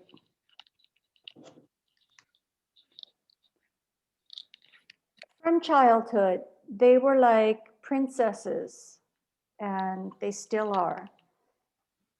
And I made a choice when I was, I don't know, 20 something to move to Argentina and dedicate my life to South America. Now I'm a refugee in Mexico. And I know you think that's like a really crazy thing. How could she be a refugee in Mexico? But I am. I'm illegal and I have no help, and I'm a refugee. But anyway, I know Kathy and I know Marcos because she introduced me to him as a magical person that just amazed me. And all of my years in Argentina, I lived with people who, for example, my best friend had his father killed in the military rule. Can you hear me? Am I talking for nothing? Yes, we can hear you perfectly. Okay. And I think that Argentina suffered something very similar to Brazil. They took my best friend's father because he's an artist for no reason. I'm sorry, this is very emotional for me. They took him and they said, he's alive, he's dead, he's alive, he's dead, he's alive, he's dead. But he ended up dead. And my ex, his mom was pregnant, and they were traveling from, I don't know, from whatever. And they stopped her and they almost killed them. And she said, I'm pregnant. And for 1 second, they almost killed them, but they let them go. So now I'm in a situation where I am in Mexico and I don't like the United States anymore because obviously I just can't live there now. And I'm fighting with the choice of, do I stay in Mexico where I have no rights, or do I go to Argentina, which is in a crisis, like the crises in the year 2000, if you can remember, and people were eating pigeons in the street and everything.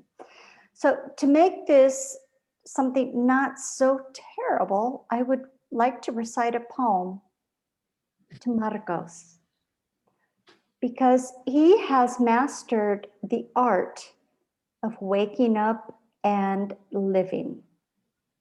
Can you all hear me? Yes. Very good. Okay, this is to Marcos and my magic friend Kathy, because she discovered this jewel. And because of this, I know everything about Marcos, and I've been crying all night hearing all of his family, his friends, his life, his torture, everything that I know something about. So here we have a poem, and it's very much Marcos. It's called To Wake, To Live. How to wake up without hurt, restart without horror. My sleep carried me to that kingdom where life is inexistent, and I will remain inert without passion. How to repeat day after day the incomplete fable, to bear the likeness of all rough things of tomorrow with the harsh things today. How to protect myself from wounds that tear me, the events, any event that resembles the earth and its purple madness, and the one more wound inflicted by myself every single hour, torture of the innocent that I am not. No one answers. Life is cruel. Happy birthday, Marcos. I love you. Thank you, Lori. I love you. And I hope you get official recognition to be a citizen of Mexico. I don't see why not. At least it's one more thing to get from López Obrador, profit from his presence there if Marcos, impossible. para tener English. To have this legally, I have to have a certain amount of money in my bank for a certain amount of time. And I don't really have, because I was abandoned here in Mexico by my husband. So I don't have any of that. Okay. I'm sorry, that was too much for your birthday. But anyway, I hope you liked the poem. Very much. Thank you It so was much. you, how to wake up and live the life. Yes. Very nice. Can you send it to me afterwards? Yes. By email. Okay. Yes. It reminded me of you because you wake up and you live the life, no matter what.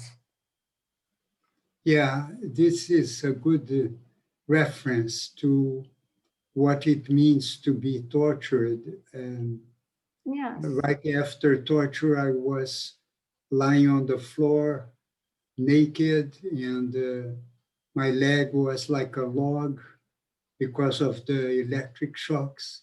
And the question was, what next? And what came to me is this awareness of the here and now as the only reality, I am here now.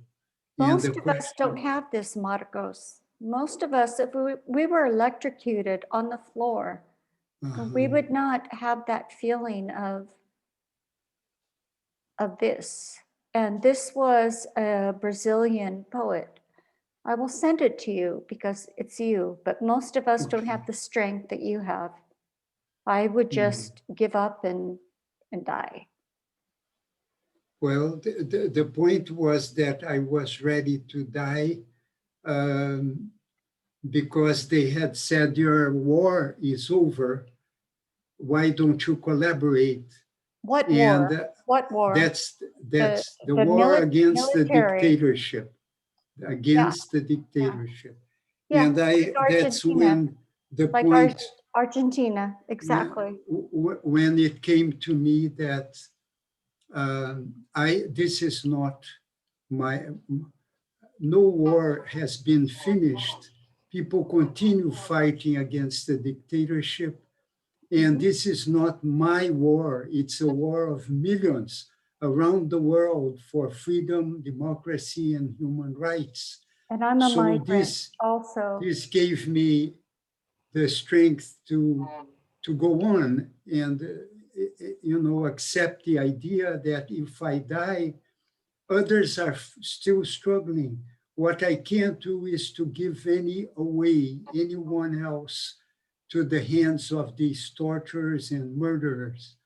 That was my feeling at the time. But you were living. And from then I was living day by day, as you said. And I'm here now by the grace of life. That is your phone. Thank you so much, Lori. Let's see now. Donnie, can you speak now, Donnie? Yes, thank you. Thank you. First, I want to say hello to everyone. I hope everybody is doing well and in good health, and the people who are important to them are also in good health. Thank you. My name is Donnie. I met Marcos through Kathy. We don't see your face. Oh. There we go. I'm sorry. There I you met go. Marcos through Kathy, and I met Kathy through the university, where Ba and along with several of my peers went on to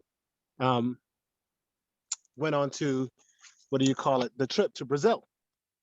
And that's also where I met Mr. Green. What I like to say about you, Marcos, is nothing that you haven't heard before. So, but this is my take on it. When you meet people, right? You get to a certain age as a young man or young woman, and it's easier for you to be able to kind of judge people's characters, right? You do it through their stories, you do it through their mannerisms, you do it through their background. What's even more valuable as you get older is who those people surround themselves with. As I listen to this phone call and I look at the faces that follow and those who appreciate you and the wonderful things are said about you, it is hard not to say that you are a soul unlike any other. And I haven't known you very long, but I'll tell you this, the amount of time that we did spend together and having, I'll say good conversation, no one was blowing smoke. It was really valuable. It was so valuable to me that I came home telling my daughters, I have 3 daughters, teenage daughters now, all these stories and who this person was. And this also extends to his sisters, who were so gracious and so wonderful while we were there. So I want to say from the bottom of my heart that, you are greatly loved, and that it's not very often that a person gets to meet people and a person like yourself. And like I said, as I look at the phone call and I see the different names and faces and hear the stories, it's kind of a person who, I'm not an activist. Yeah, I wouldn't call myself an activist. I tell my daughters that no, I don't picket. I don't do any of those things. I'm the person who likes to support the activism with his or her money and support and logistics and everything else. I like to be behind the activists because somebody has to do it. So to see all these wonderful people and the company that you keep, it is an overwhelming characterization of who you are. And I know that you've passed that down probably unwillingly and unconsciously to so many other people, including myself. So happy birthday. I was hoping to surprise you in 2020 and come to Brazil, but unfortunately, COVID-19 delayed that. It did not eliminate it, but it delayed it. So I can't tell you when I'm coming back to Brazil, But I'll tell you, as soon as travel restrictions are lifted, and things are able to be secured more, I'll be knocking on your door saying hello. So happy birthday, Wonderful. Kathy. Thank you for introducing him to me and also my family. I love Salute. to hear all this love that Kathy has introduced to Marcos. It's just so beautiful. I had nothing to do with it, Lori. It's Marcos. Anyone comes in his circle and they are stricken. Well, I have a tiny crush on Marcos. I call it love at first sight. It happens to me. Yeah, I think we all have a little tiny crush on Marcos. So, He was in danger from some of my friends down at the library, for sure. Really, he's like really, really sexy. I don't know, but I know he's your man, but still, I think we all have a tiny crush on Marcos. I'm in love with him since I was born. You're his son, of course. I told you guys, we're all devotees of Marcos. Marcos has a charm, and I think it's the same charm that Kathy puts in her books, because she's a writer and an artist, and Marcos was the magic that appeared to her after her imagination and her life was going and going and going and going. Her prince appeared. Who was it? Marcos. Can we hear from Jeb Mays? I'm dying to hear from her. She swept into my union at 660 to be one of the interveners, and I secretly figured out she was an ally of Marcos, and so I felt I had an ally among the interveners many years ago in Los Angeles. Jeb. Well, greetings, Marcos. I don't know if you remember me, but I was part of Lucha. And I want to bring greetings from Patty Huntington. Wonderful. And Barbara Cody Smith. Oh, I wish they were here too. And also to remember Diane de Graffenried. You remember Diane was Peace Corps in Brazil. Yes. And Mary Reisacker also. Mary, of course. Patty Huntington is here, Marcos. Is she here? Yes, look, she's here. Yay. Oh, I was saying I missed them here. Hello, Patty. Let's keep our conversation going by email even, but live also. These are old friends and wonderful to see you here. And Jeb, go ahead. Please. Just 1 second. I want to show a picture of Patty Huntington. Let's see. Can you see it? Yes, we can see it. What was She was the occasion? Singing in a memorial demonstration for Orlando Letelier, September 1976, Washington, D.C. Wow. Yes. Yes, Lucha was there. That's right. So, Marcos, I remember you always as an example of someone whose humanity and whose humaneness and gentleness have been examples for all of us. Those of us who have fought, I spent 40 years in the union movement, cross paths with Jim in LA, where we tend to be perhaps militant in the streets, a little bit in your face, but always remembering, and particularly for immigrants. My local represented cleaners, security officers, airport workers, most of whom were not born in this country. And it is always good to balance that with a little bit of gentleness and humility and an understanding that the cause is bigger than just our little part. And we need to welcome everyone into it. So happy birthday.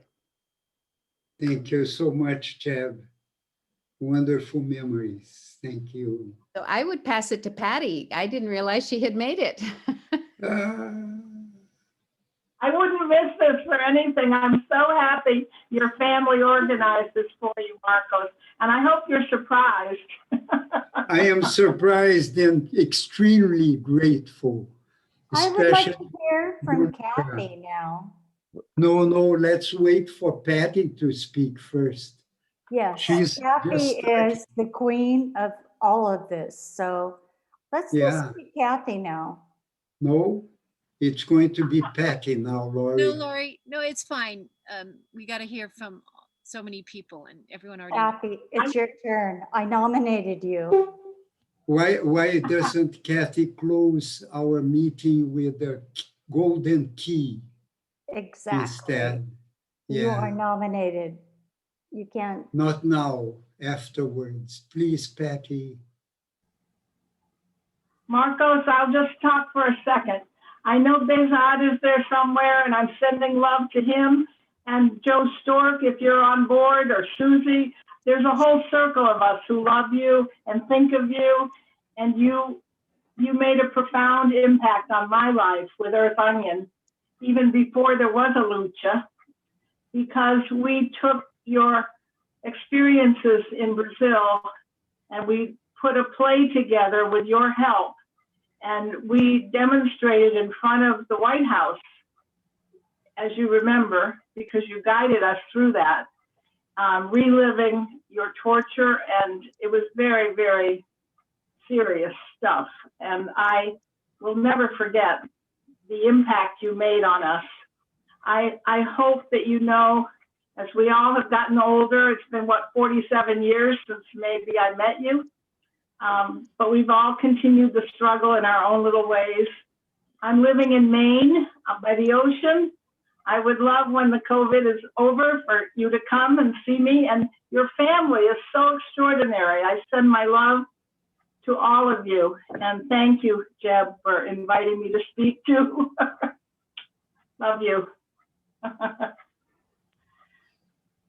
Would you indicate someone else after you, Patty?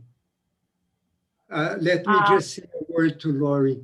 Lori, Kathy knows how much I love her. And Kathy, I would expect you to be the last one before we close the meeting. That will satisfy me very much. Thank you. I agree. She is the most Thank you. important person in Okay. this birthday, besides you. Thank Marcos, you. Diga. a Ilana não falou. Liliana. Essa aqui, Liana. Ah, Liana, yes, she's. Ela não falou. Commenter. You're muted, Liana. There you go. Yeah. Just, yeah. In your bottom left. Okay, There can you go. hear us now? Yes, yes. So I'm Liana. This is Parmenter, my husband. How about if you talk first? Well, Marcos, as I was listening to everyone, I scribbled a little limerick for you for your birthday. Great. Marcos, in celebration of your youth, a Brazilian once told me a joke about two oxen pulling a yoke. They pulled and pulled, making progress, and how? But no ground was turned, since there was no plow. To make progress, you need a plow. Thank you, Marcos, for being a plow. Thanks so much, Parmenter. So our story is very short. That is the part of the story that involves Marcos. We don't have a history that goes way back with Marcos. However, we met Marcos in our home with Kathy when Marcos stayed in our house, and we were very fortunate to spend a lot of time with him and around the kitchen table talking about our past. And Marcos is a very good listener and encourages you to open up and talk about all your past experiences. And not being 20 years old, we had a lot of experiences to talk about. A lot of travel, not for me, not necessarily encouraged by political situations, but encountering several political situations in my exploration. For Parmenter, if I may say so, there was the Vietnam War that's part of his story of being a draft dodger, and the history of my family and my experience in Chile. All that he was very keen to listen, as well as sharing his life. Also with Kathy, what absolutely fascinated me as a former bookstore owner and avid book lover was her activism for truth in books.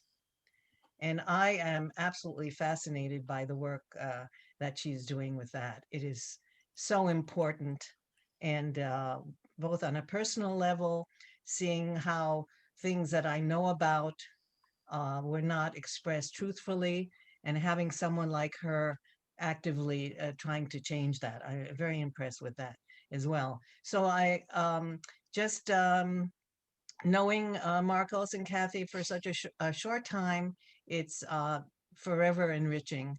And we thank you for that. And happy birthday. Thank you so much, Liana and Parmenter. It was amazing because we spent just a few days at their house, and here is our friendship years later, just as fresh as when we met. Wonderful. Right. Thank you, Marcus. Both of you. And Kathy, I want to see you here in Seattle. You have to come to my porch. I really want to. I'm here in Southern California with my twin sister at the moment. Oh. That's why I haven't contacted you to come over, but I will be in town for a week before I go to Brazil and see Marcos. Oh. So we'll have to get together soon, okay? Okay. Kathy, we would like to see you and Nancy a little bit. You guys have to talk. We're all waiting. Yeah, I'm going last. Yeah, okay. So who's next? Now I'm it's supposed to Carolyn choose? Wright. Carolyn Wright. Liana is Carolyn Wright on the bottom. Oh, okay. I think Carolyn Wright hasn't spoken. No, our I poet. haven't spoken yet. I hope you can hear me. I don't know how good my reception, in terms of the audio. Hi, But Carol. I wanted to Hear present you, to but Marcos little a little birthday. Here we go. I want to sing happy birthday to Marcos. It's a little candle Vela no bolinho. It's a little cupcake, a little candle. So shall we sing happy birthday? Yes. Happy Okay. birthday to you. Happy birthday, dear Marcos. Parabéns pra você. Hey, that's great. There we go. Happy birthday. Yeah, okay, Wonderful chaos. Marcos, you need to blow it out. You need to, if we This have is- really good reception, you should be able to blow it out. Here you go. I will No, in blow it. pandemics times we don't blow. We Okay, here we go. turn off with your finger. There we go. Okay, well, that was. This is what we call creative chaos. Yes. Each it's one what we in a have to different do. pace. So I was so pleased that this birthday party, this virtual birthday party is going long enough, because we had to, Jim, my husband, had his second COVID vaccine. And so we had to leave the house a little bit before 2 o'clock. So I was so glad everybody was still here. So hello, everybody. Wonderful to meet some of you, many of you for the first time, and others I've heard about you for a long time through Kathy. And I met Marcos through Kathy. When was the first time? Was it, I don't remember. Was it when you came to visit one of the Portuguese classes at the University of Washington? Or was it coming to one of the Afro-Brazilian dance classes that we used to do really in person, you know, in a studio, on a floor, with dance teachers with us? And our dance teacher is from Bahia. It's Daniel Santos. And Kathy and I had been dancing with him for quite a while. And Kathy went on that one of their trips to Bahia back in, what year was that? 2015, something like that. Yeah, 16. 16. Oh, Okay. it was 2015, sweetie. 2015. That's what I thought. Your visit to Bahia. Okay. Yeah, 15. it was the trip to Bahia. Yes, when we met. Okay. But I met Kathy. I first met Kathy not at Afro-Brazilian dance, but it was in 2014 during the World Cup. And we were dancing at we were dancing at the restaurant called Tempero do Brasil, which is in the U District in Seattle, was in the U District. It's closed now. The Bahian couple who owned it had done enough. They were ready to retire from that. But we met there and had various caipirinhas, coxinhas, and we danced every time Brazil scored a goal. And they were doing quite well that year up until I think it must have been against Germany. But that was a really fun way to meet. And Kathy and I had a lot of conversation about Chile and about Brazil, because I had the good fortune when I was a young student after finishing my undergraduate degree, to go to Chile on a Fulbright, and this Allende's presidency. So I was in, and I didn't Allende, but I was very close to him at one point during one parade on that parade ground and the Parque Cocinho. And then I traveled to Brazil during the break in the school year, which was basically January and February, the summer break. And I had been advised by a lot of people. They said, you must go to Brazil. You must go to Brazil. You must go to Bahia for Carnival, which is what I did. And so I had also known people in Chile from Brazil, mainly from Rio, who had fled Brazil because of the dictatorship, and some of them had been tortured, and they had to flee, hidden in the trunks of cars or under blankets in the back seat. And so I'd heard these stories, and so when I got to Brazil, I stayed with some relatives of one of the journalists.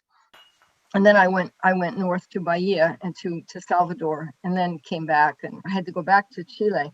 And then Kathy and I, that was the subject of much of our conversation, because Kathy, as you know, has been very devoted to, all of these injustices in Latin America, and researching that and correcting the official record, which, as you know, the US's official policies and records about what happened during that era, was filled with all kinds of mentira, let's just say it, right? Lies, official lies.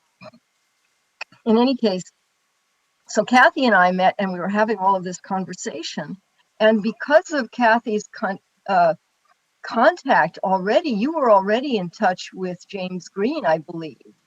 And then you learned about Marcos, and you had read Marcos's mother's book in an English translation, which existed by then, you know, a mother's cry.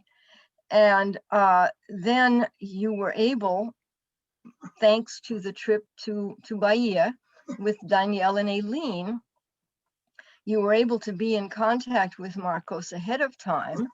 And then after the Bahia part of the trip, you traveled down to Rio. And I was following all of that. Although I did not yet have a cell phone, I did have Facebook. So I was able to follow all of the photos posted on Facebook. And I could see how it was amazing when you and Marcos finally met face to face, not face to Facebook, but face to face.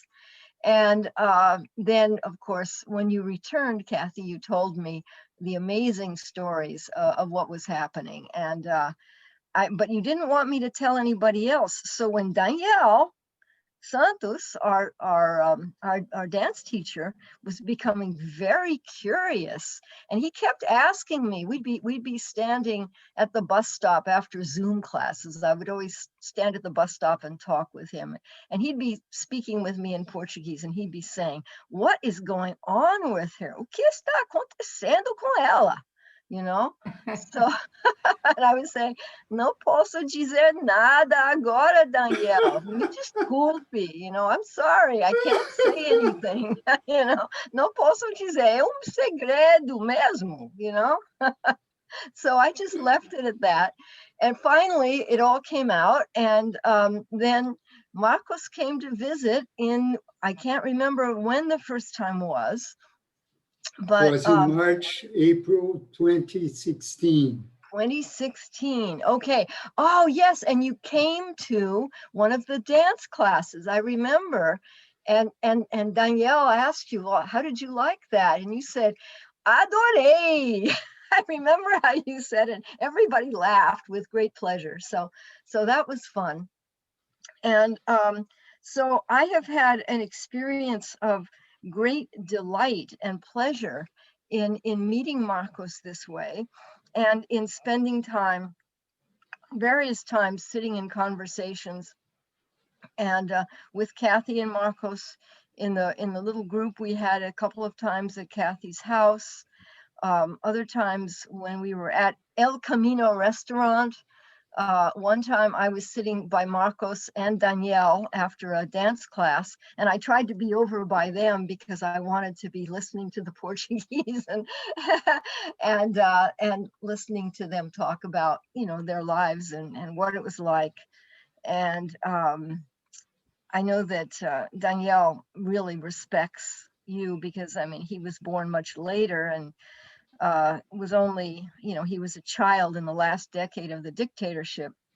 But yeah, I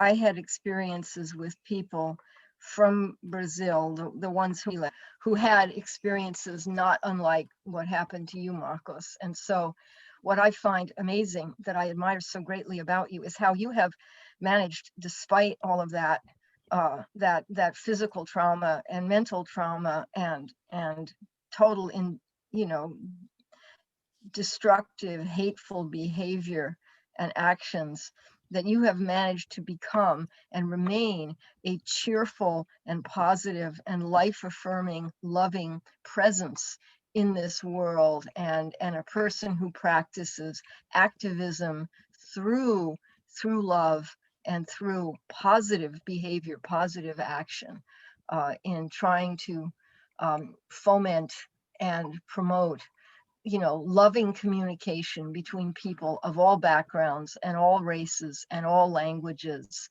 and cultures. So that é isso, o meu elogio para você, right? That is my praise fest for you. Wonderful. Thank you, Carolyn. So beautiful. Wonderful. Good memories And together. hopefully, Mary Rowlands. There's two people who know Martinha the longest, which is Martinha and then Moni, Are they going to say something? Well, no, I was just noticing that there is Mary Rollins. Did she speak yet? No, she didn't. She Didn't. hasn't. Mary Rollins. We would love Hello, to hear her. I'm here. Wonderful, Mary. Thanks for inviting me to this august group. I'm feeling very intimidated right now by everybody. I just tearing up a little bit. We don't see you. I know I'm a caregiver, and so for my son's privacy, I don't go on camera because I'm right in the middle of taking care of him. But that's my picture. I hope you can see my picture. So I met Kathy when our daughters were in Irish dance class together. And I still remember, Kathy, maybe you do, in that solarium room. And you were sitting in a chair, and I don't know, I was in some sort of crisis, maybe. And I saw this beautiful woman, and I decided to start talking to her. And I found such a beautiful soulmate, really, sister mate in my life. I'm really, I've always felt like a square peg in a round hole and didn't really fit in too much in the world. And meeting Kathy and then Marcos, I felt like I had a spiritual family. And, you know, even though we haven't been able to see each other in the last few years, just due to circumstances, I just want you to know how much you both mean to me in my life. And I won't go on, but I've been getting into writing haiku lately. A friend of mine, a Japanese man who was interred here, he's becoming a good friend, and he writes haiku every day, and so he inspires me. And I know I'm not as polished as he is, but I wrote this for you, Marcos, for your birthday. Oh, Mary. Sunshine is now here. Brazil gives us light and love. Marcos, thank you so. Thank you so much, Mary. Wow. And my birthday was the 3rd, so we're right there together. All right. Anyway, I didn't mean to cry, but this, you know, my life is full of little petty stuff sometimes, especially dealing with local politics, of which I'm seriously involved. And so to be part of this group and listen to the long history of activism, it gives me hope. One thing I'm just briefly working on now is community rights for land, and we've had some really good successes, stopping logging and stopping aerial spraying of pesticides, you know, Agent Orange, AKA. And some of the other things I'm working on, and always inspired by what you continue to do, Marcos. And if I'm given the chance to live another 20 or 30 or 40 years, I hope to live up to your standards. So thank you and love you so much. Thanks so much, Mary. Touches me very deeply. And I'm eager to go back to Seattle so we can meet again together with Kathy. We love you, Mary. And we should have more of these encounters. They are nourishment for our souls. They sure are. Thank you. Thank you, Marcos. I would like to read 2 phrases for you, Marcos, which I did not write. I'm plagiarizing from Dylan. I believe these two phrases apply very much to you. One of them, those who are not busy living are busy dying. The other one from Bob Dylan. Do not criticize what you are. No, it's not that. Sorry. It's this. I was so much older before and younger now. That applies very well to you. Great, Peter. Thanks so much. Very good. And Bobby Dylan has a new song. I don't know if everybody heard it. It's a fantastic song. It's like an epic. I recommend you look for it on the internet. Vai, Martinha. You remember the name? No, I don't. I just know it's very recent, from 1 year or two ago. I had the pleasure of seeing Jane Joplin singing, a white woman with a black voice. Wow. It was really, really, really fantastic. Unfortunately, you know what happened to her. Okay, I'm Martinha, and I'm Marcos' sister. I know a lot of people here. I know Jim and Mary Carolyn and Patty, who just arrived. I was waiting for Susie, but she didn't come. I know Kathy and her sister Nancy, and Kim Duncan, who was here, Lucia Duncan also. Some people, Bezad, Roxanne, and all of Bezad's family. Well, fortunately, we met a lot of Marcos's friends along these years in the US or here in Brazil.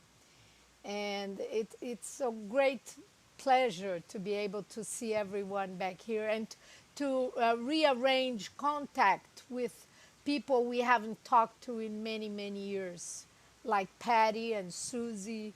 Now we are exchanging emails and we are again in contact.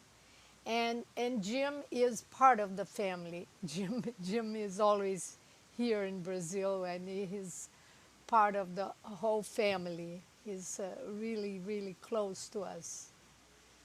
So thank you all very much for your contribution to this party, your presentations, your songs, your words.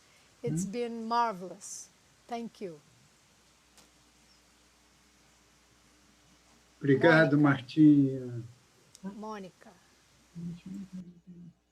Well, I'm his younger sister, and I don't think I know all the new friends that Marcos and Kathy have. But I don't know, how do you know Caroline Martinha? Caroline, oh, you know Mary Caroline. Yeah, okay, I know okay. Mary Carolyn, not I Carolyn. thought Yeah, it was Martina and I have not yet met No, we haven't face to met yet. face, just face to Facebook. That's all. Okay. So, I'm having a lot of trouble in hearing because there's a heavy rain here now, and it's making a lot of noise.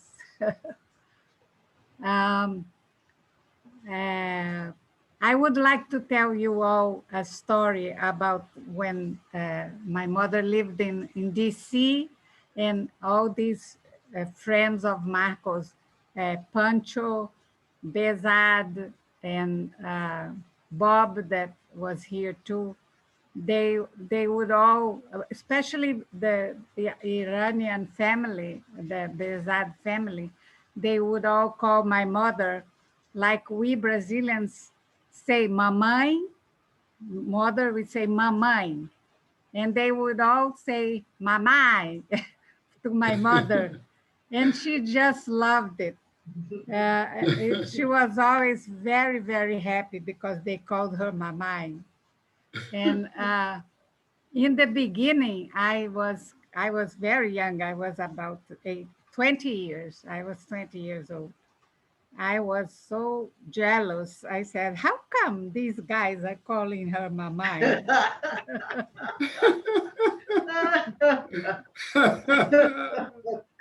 And then Jim came.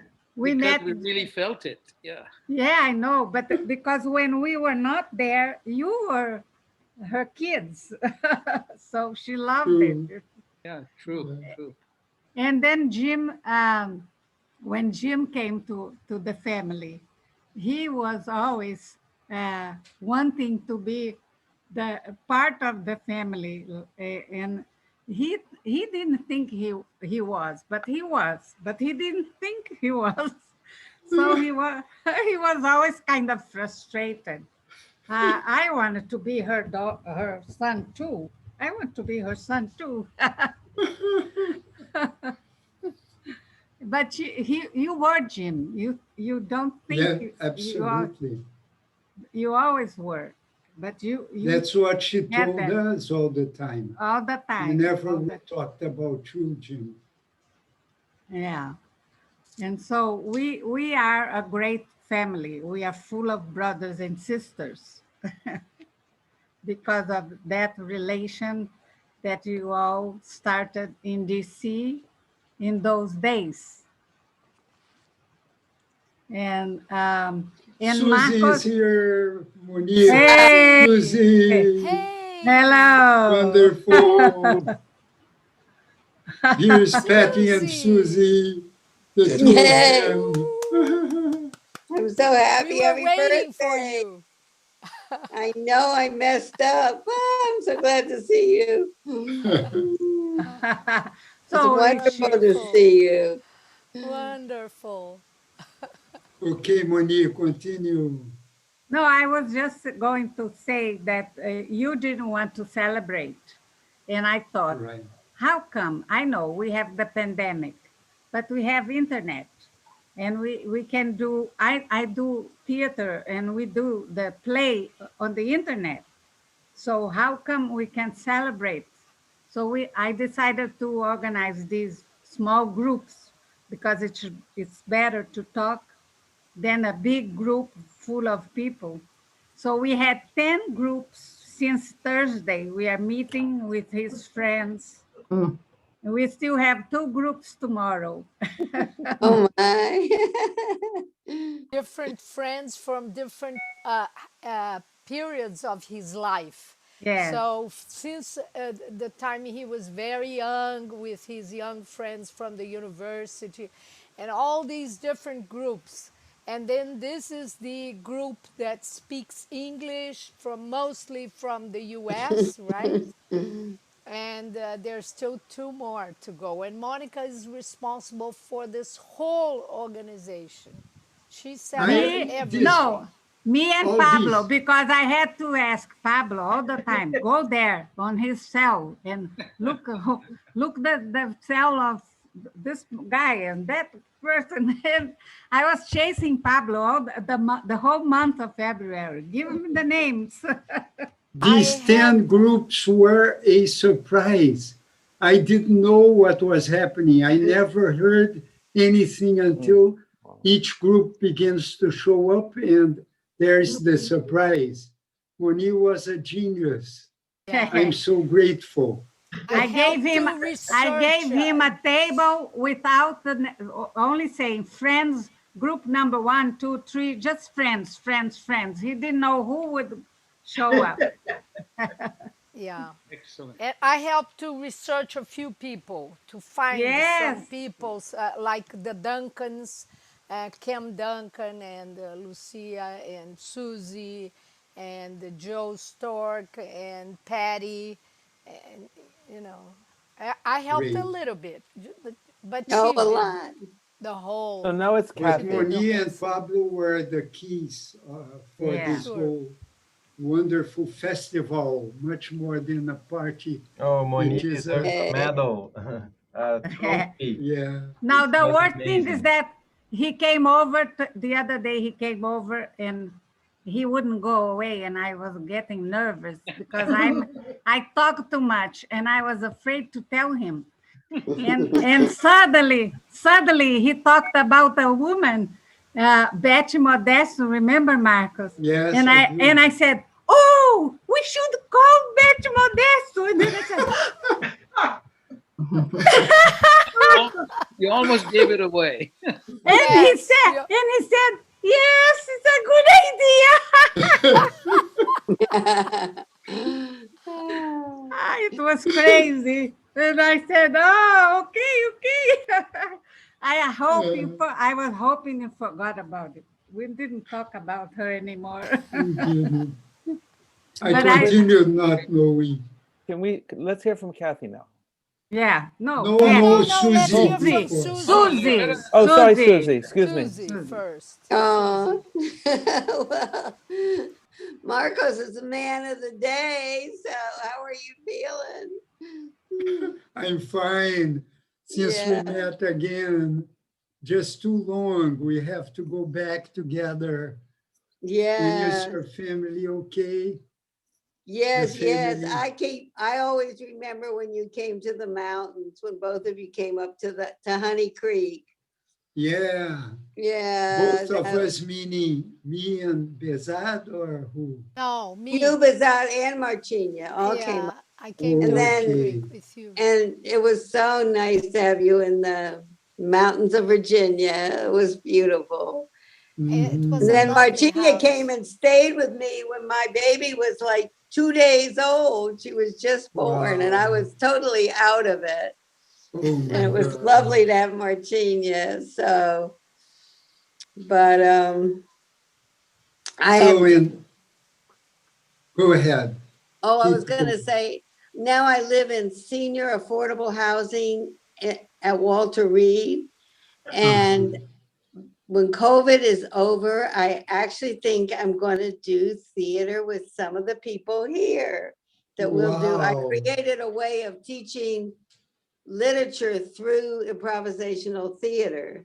And so I think we'll take this African writer's book, Homegoing, and do that, living literature. I'll see how many people sign up, but it's kind of just an adventure to live here because there are a lot of characters that live in senior affordable housing. Right. You included. Me included, yeah. They think I'm a character, so. It certainly has something to do with the theater of the oppressed, doesn't it, Susie? Mm-hmm. Augusto Boal's theater, remember? Yeah, you did. Didn't you? No, I did later in Seattle. Yeah. We even did some of that theater in one of the Portuguese classes. We all had to improvise scenes, and we had to do it in Portuguese. And I remember everybody was just learning, and so it was a lot of fun with our limited vocabulary. So there was a lot of gesturing. It was fun. I went to a theater festival in Cuba, and I didn't speak that much. It was an international theater festival, and I didn't speak that much Spanish. So I taught and we were teams that they formed a team from all over the world for different teams.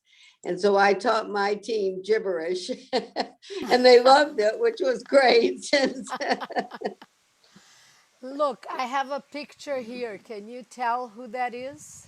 Joanne and me, right? Oh no, Joanne and Blake. And Blake. Joanne and Blake, when they visited me in San Francisco. Wow. In 74. Wow. Blake. Where is Joanne? Joanne is in Washington, and she just wrote a book that's just getting publicized today about being an anti-racist. In DC? She's in DC? Yeah, she's in DC. And Blake is married.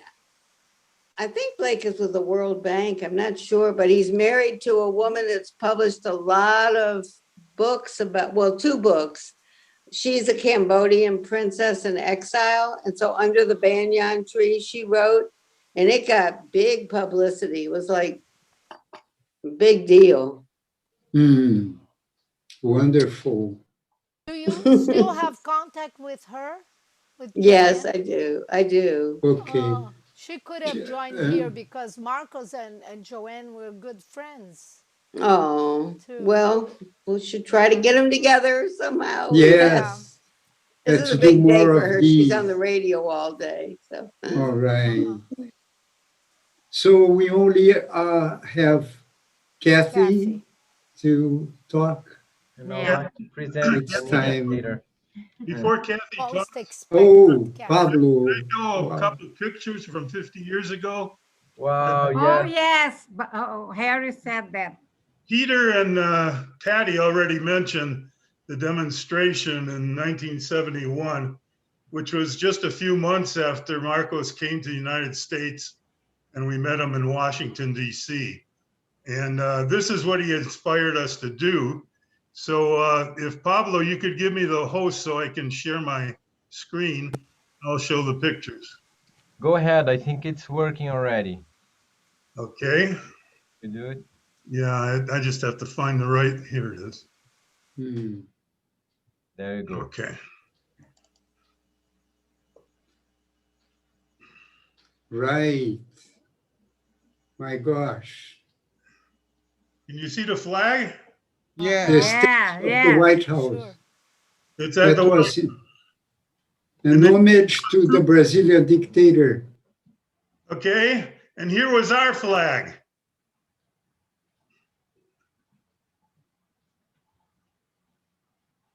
We only see We're seeing a list of files. file list. We're not seeing pictures. We're just seeing files. Oh, you're not seeing the pictures? No. No, we're There. not. There you go. Okay, now it came. Yeah. Great. U.S. complicity with Brazilian. So this was our flag. And can I say something, Harry? Can you go back to that picture? Yeah. So I have the honor of writing the 3rd edition of Thomas Skidmore's 5 Centuries of Change, and Harry very generously allowed us to put this picture in the book, the history textbook. So the most read history textbook on Brazil will have this picture in it, so that students learning about Brazil can learn about your action in Washington D.C. in 1971. Boy, You have that picture, right, Jim? Yeah, it's going to be in the book. It's going to be black and white, but it's in the book. Yeah. All these pictures are taken from Lafayette Park across the street from the White House, where it met Nixon, because it was a bad weather. They had to come out and they had to see all of this. This was before they put up all the fences around the White House, where we still had some ability to be seen. And so what we did was we did these simulated pictures of what Marcos suffered while he was in torture in Brazil. And we made posters and we hung what we called the dirty wash of the US-Brazil relationship on a clothesline, which you can see in back of the crowd. And everybody went up to take a look at it.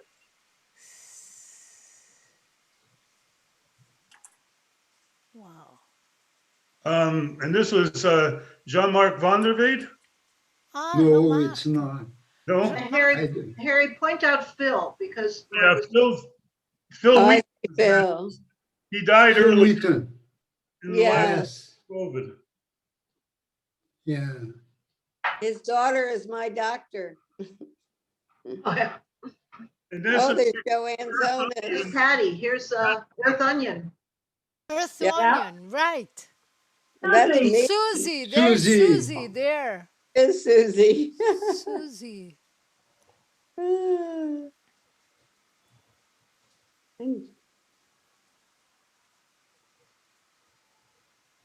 Harry, these are one.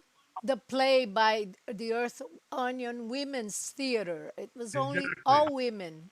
right. Joanne with Nixon's face. Yeah. Right. Yeah, that's Joanne. Joanne and Susie. Joanne and Susie. This is Lynn. Lynn. Lynn and Joanne. Yes.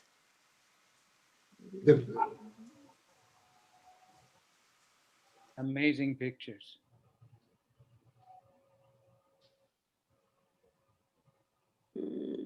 Oh, wow. That's good. Yeah. Oh, Harry. That was a service negotiation. Yes. So that was it. Oh, Oh wonderful. boy. Wonderful. Great. Thank So you. Harry Wonderful, Harry. Harry generously donated the archives of the Committee Against Repression in Brazil to Brown. And we've done a website, which is called We Cannot Remain Silent, which is a companion to the book on this period. And we're currently working on getting that slideshow, getting that, onto the website. In addition, Marcos, if you remember the slideshow that you did on Brazil, Yeah.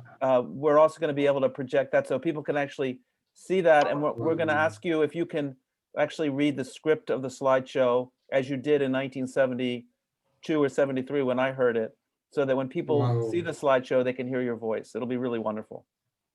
But how will I get the text?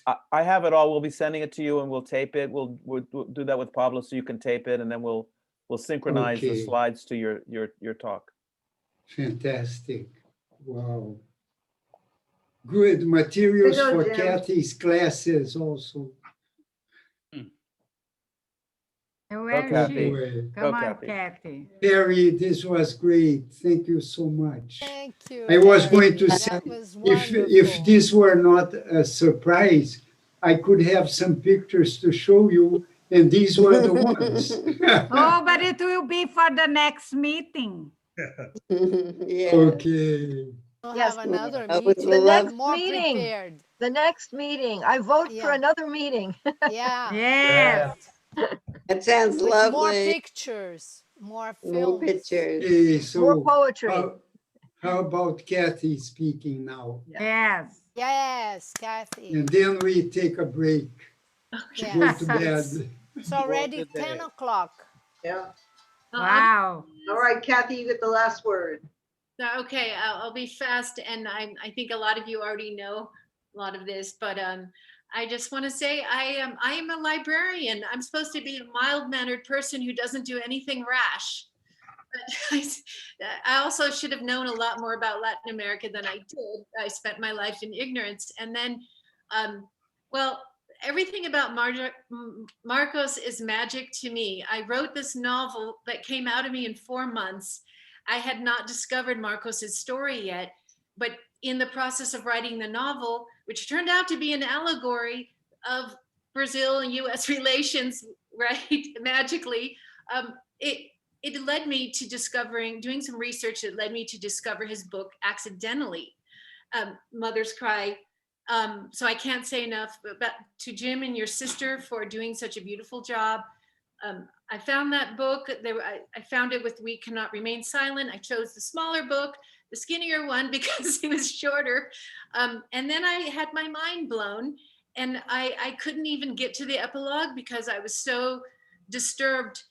When I finally got to the epilogue, I was reading this voice, and I felt like I knew this person. He was so wonderful. He was intelligent, forgiving, compassionate.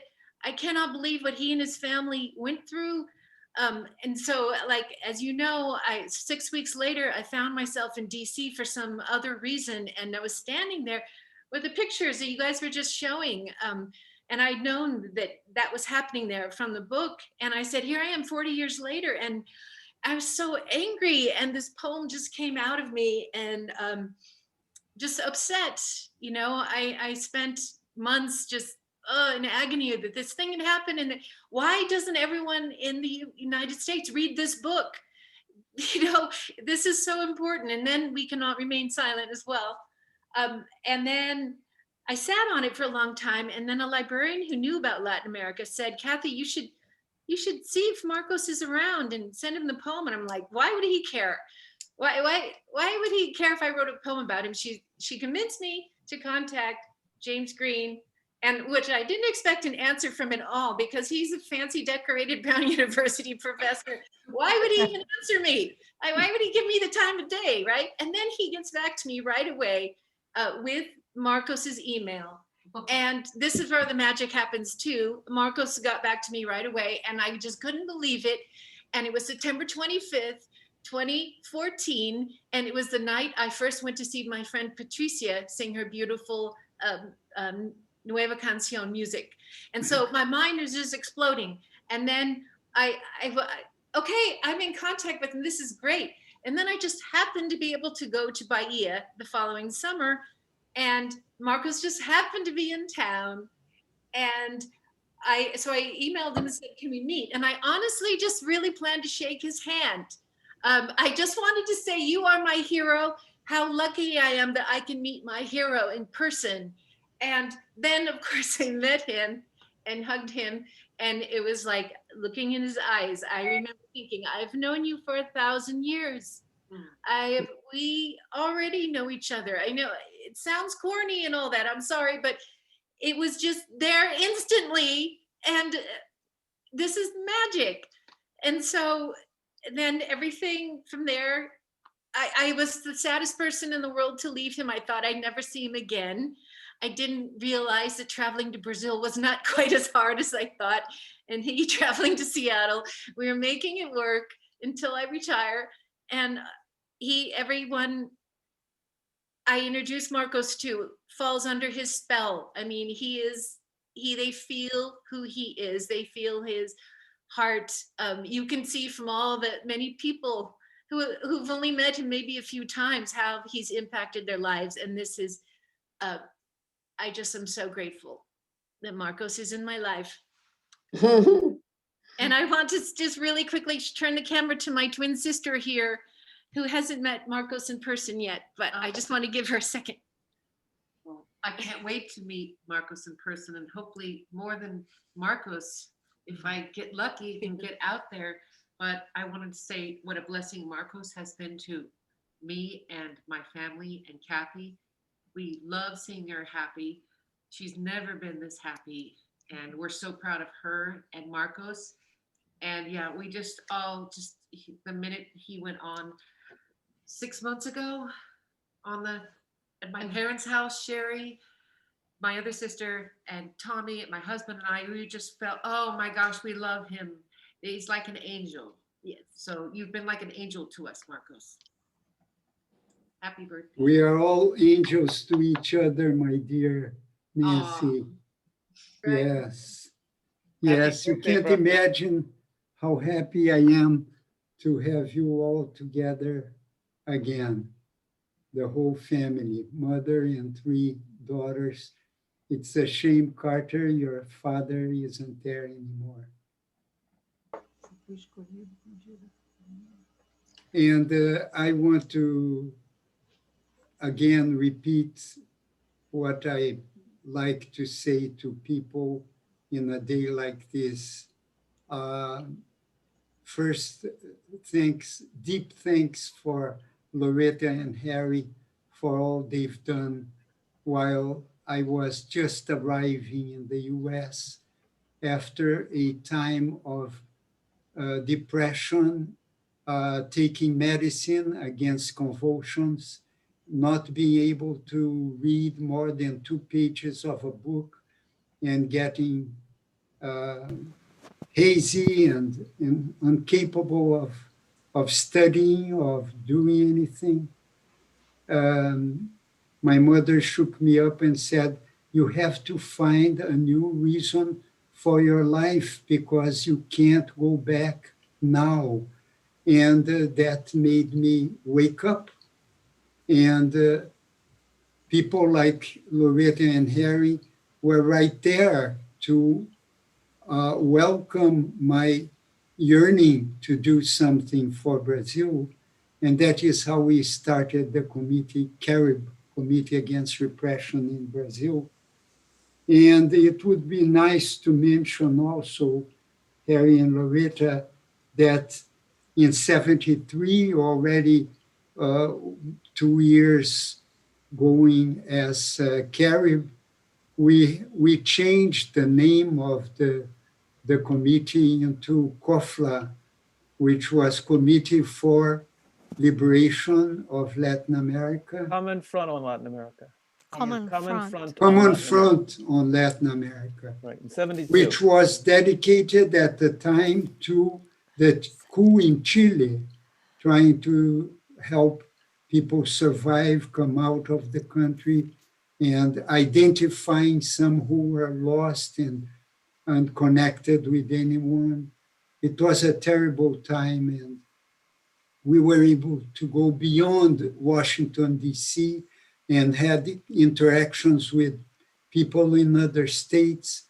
And then I had the chance of being funded to go to Europe, trying to find the Socialist Party members of Chile in exile, because the party didn't know where people went. And so I went to 4 or 5 countries in Europe, mapping the militants of the Socialist Party and then reporting back to the leaders of the party. This was the party of Salvador Allende also. All these things were done with the backing of Loretta and Harry, so I am so deeply grateful to them.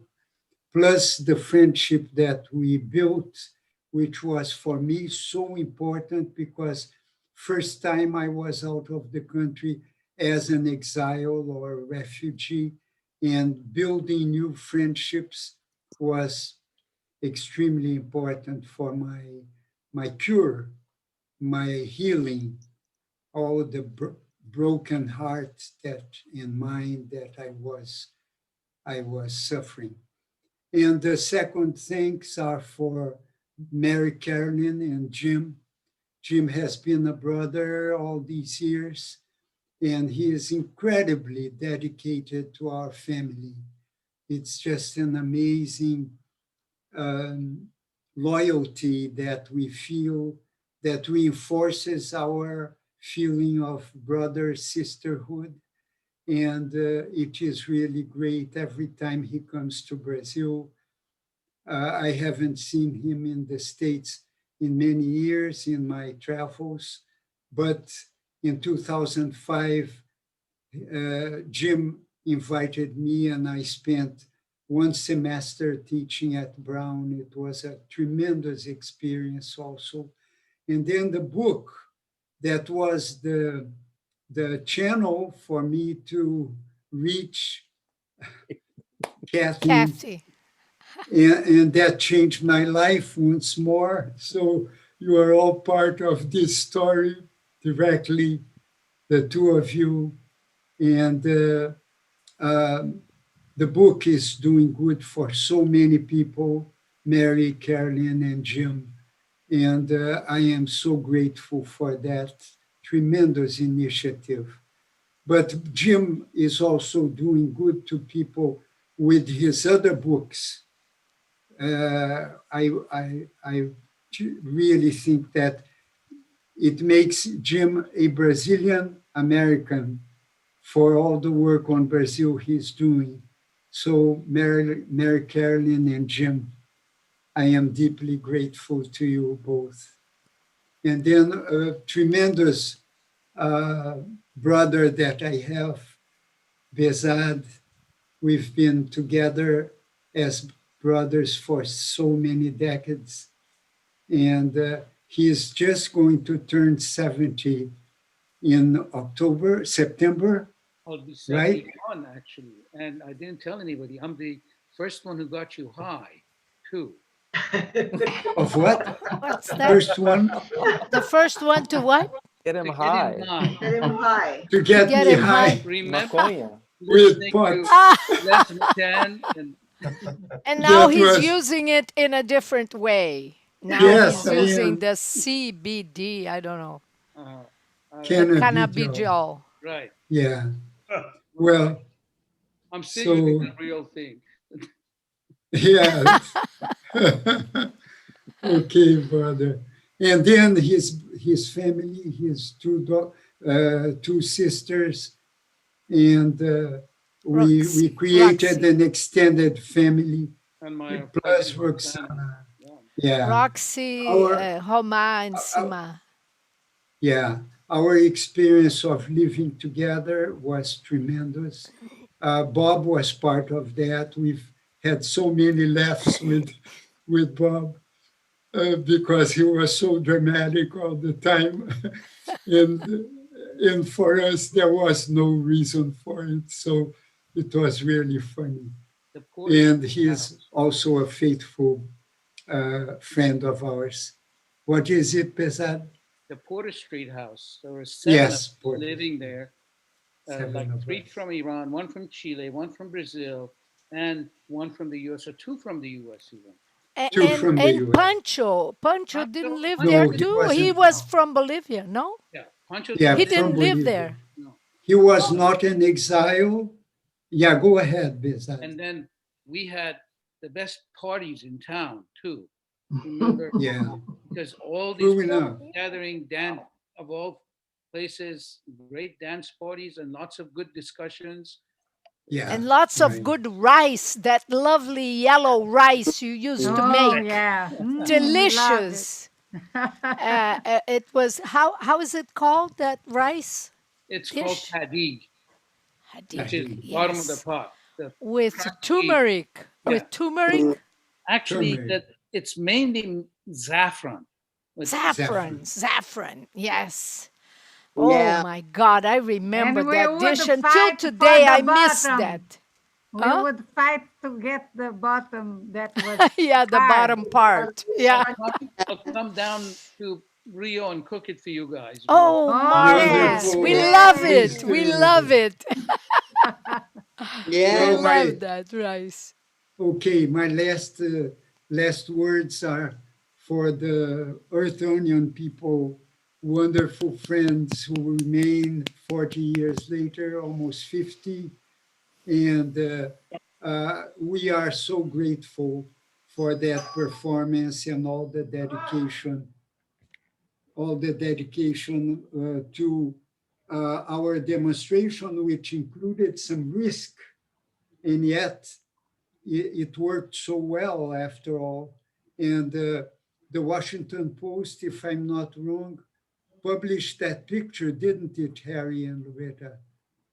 I think, Peter, because the Post, what? The Peter Post. Who worked.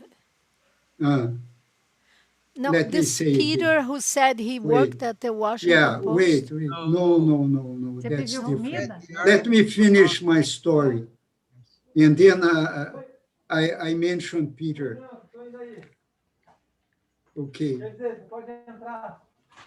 Okay, this is Pablo opening the door for people. We have to shout to know who is knocking. But I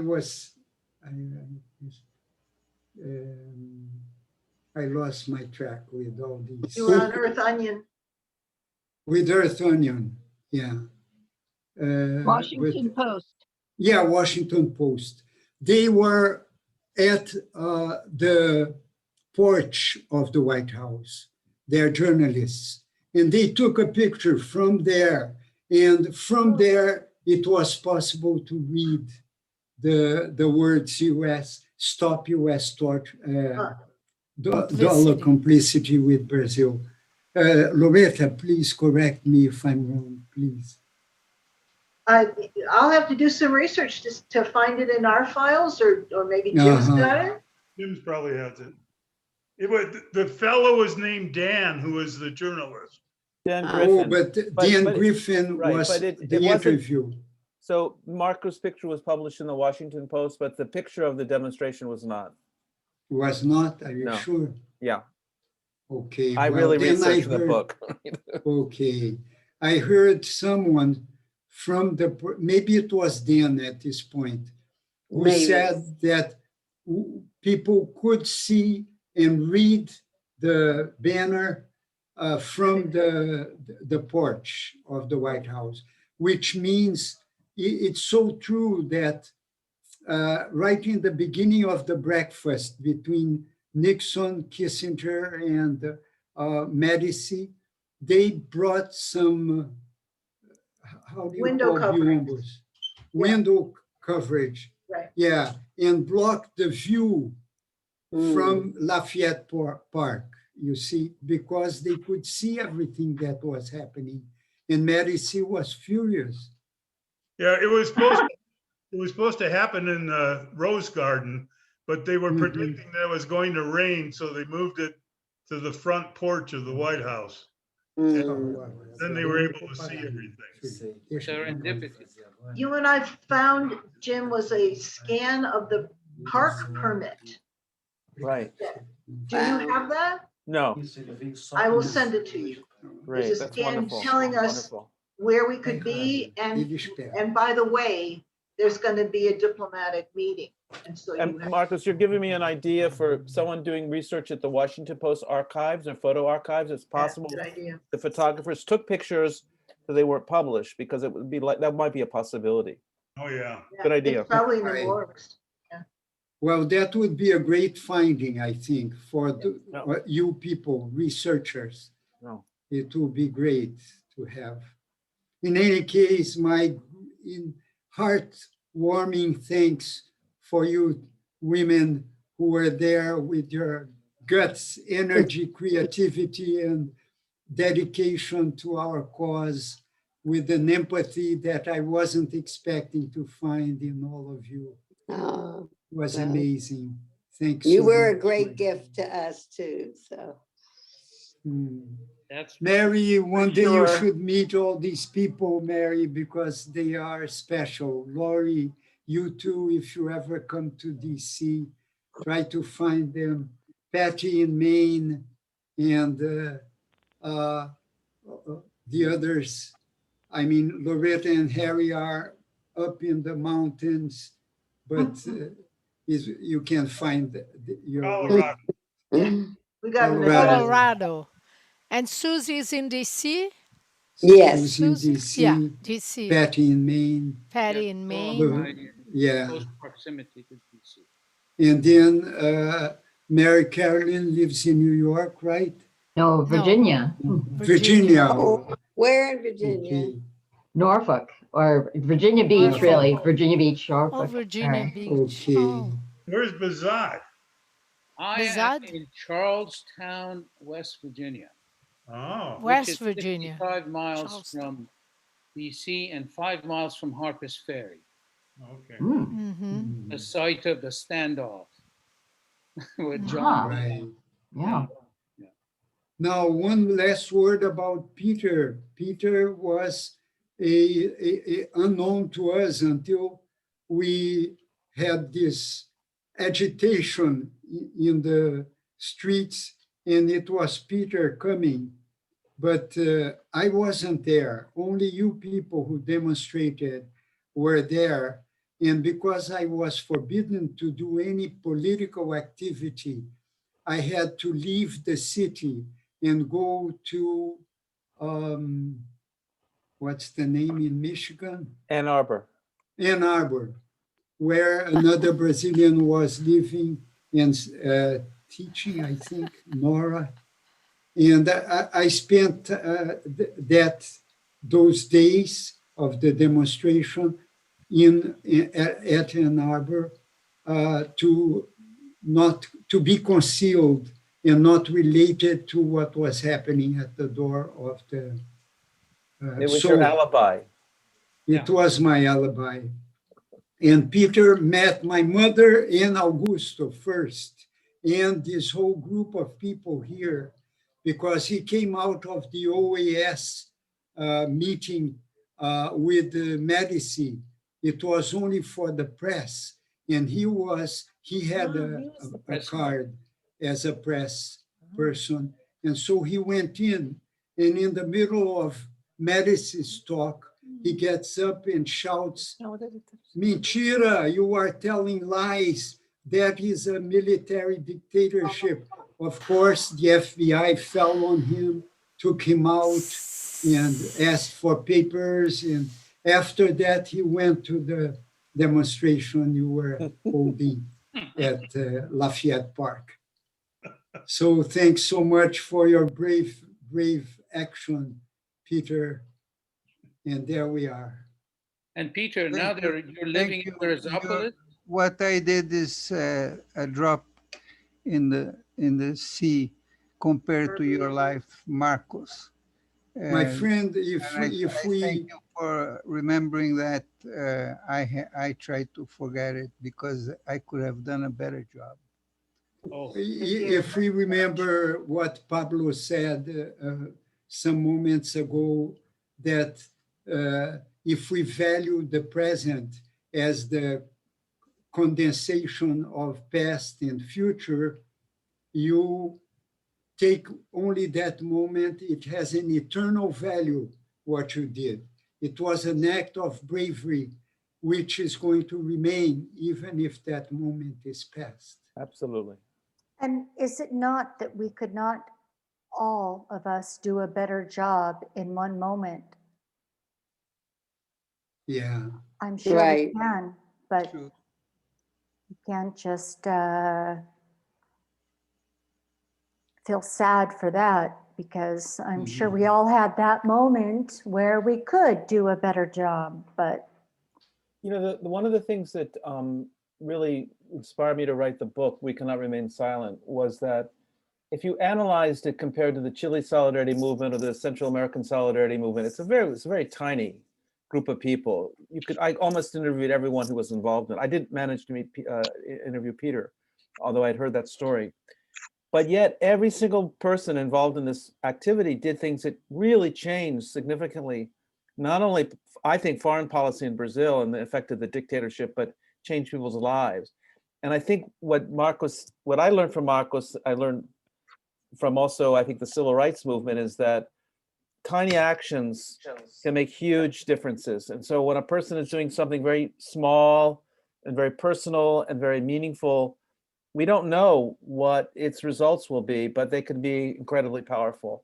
And I think that's the story of Kathy and Marcos coming together, which was unintended consequences.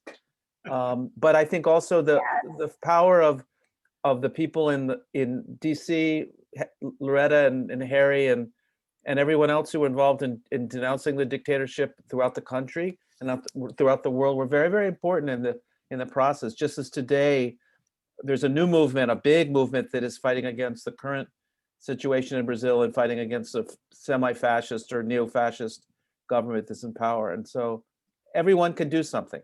But how about the power that we all have? I'm not from Brazil, but Argentina. So well, it's not just that. It's absolutely, it's not just one. I'm using that as an example of how this works. It can happen.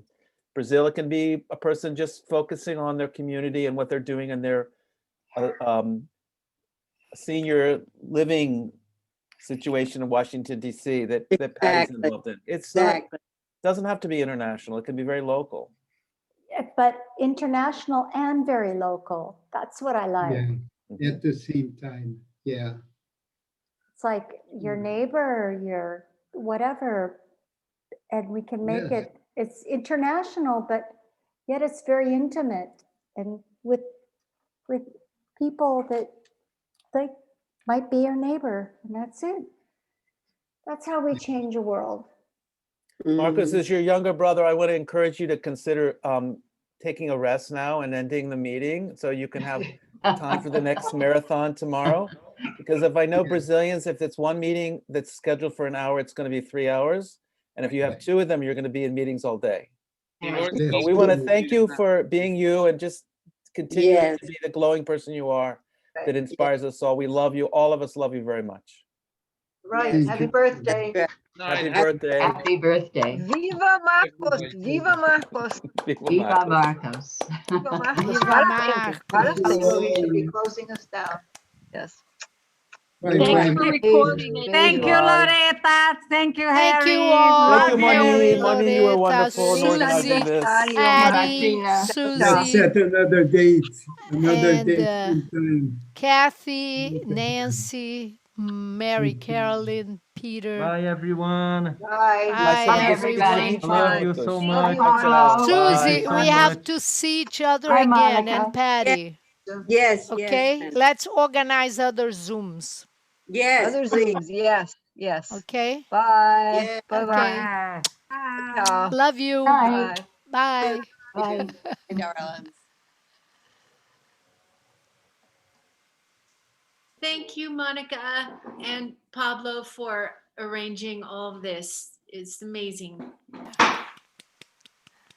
It was a lot. Kathy, how are you? Fine. Thank you for inviting me. I'm so glad you came. Thank you, Monica, for inviting me. Yeah. Me too. Nice to see you again, Peter, and you are a hero too. Do you remember when Daisy sent a video singing a song for you? I love that video. Daisy You guys are so sweet. Show your face. She wants to give you a kiss. Baby. Beijos. Bye-bye. See you again. And Pablo with his wonderful music, or is he here, or is he here only spiritually? Well, he's muted, but he might be listening in. I'm not sure. Okay, bye-bye. Bye-bye. Hey, Lori, talking soon. Yeah. Yeah. See you soon. Bye, girl. How do I turn this off? Just hit leave. Leave. Ah, okay.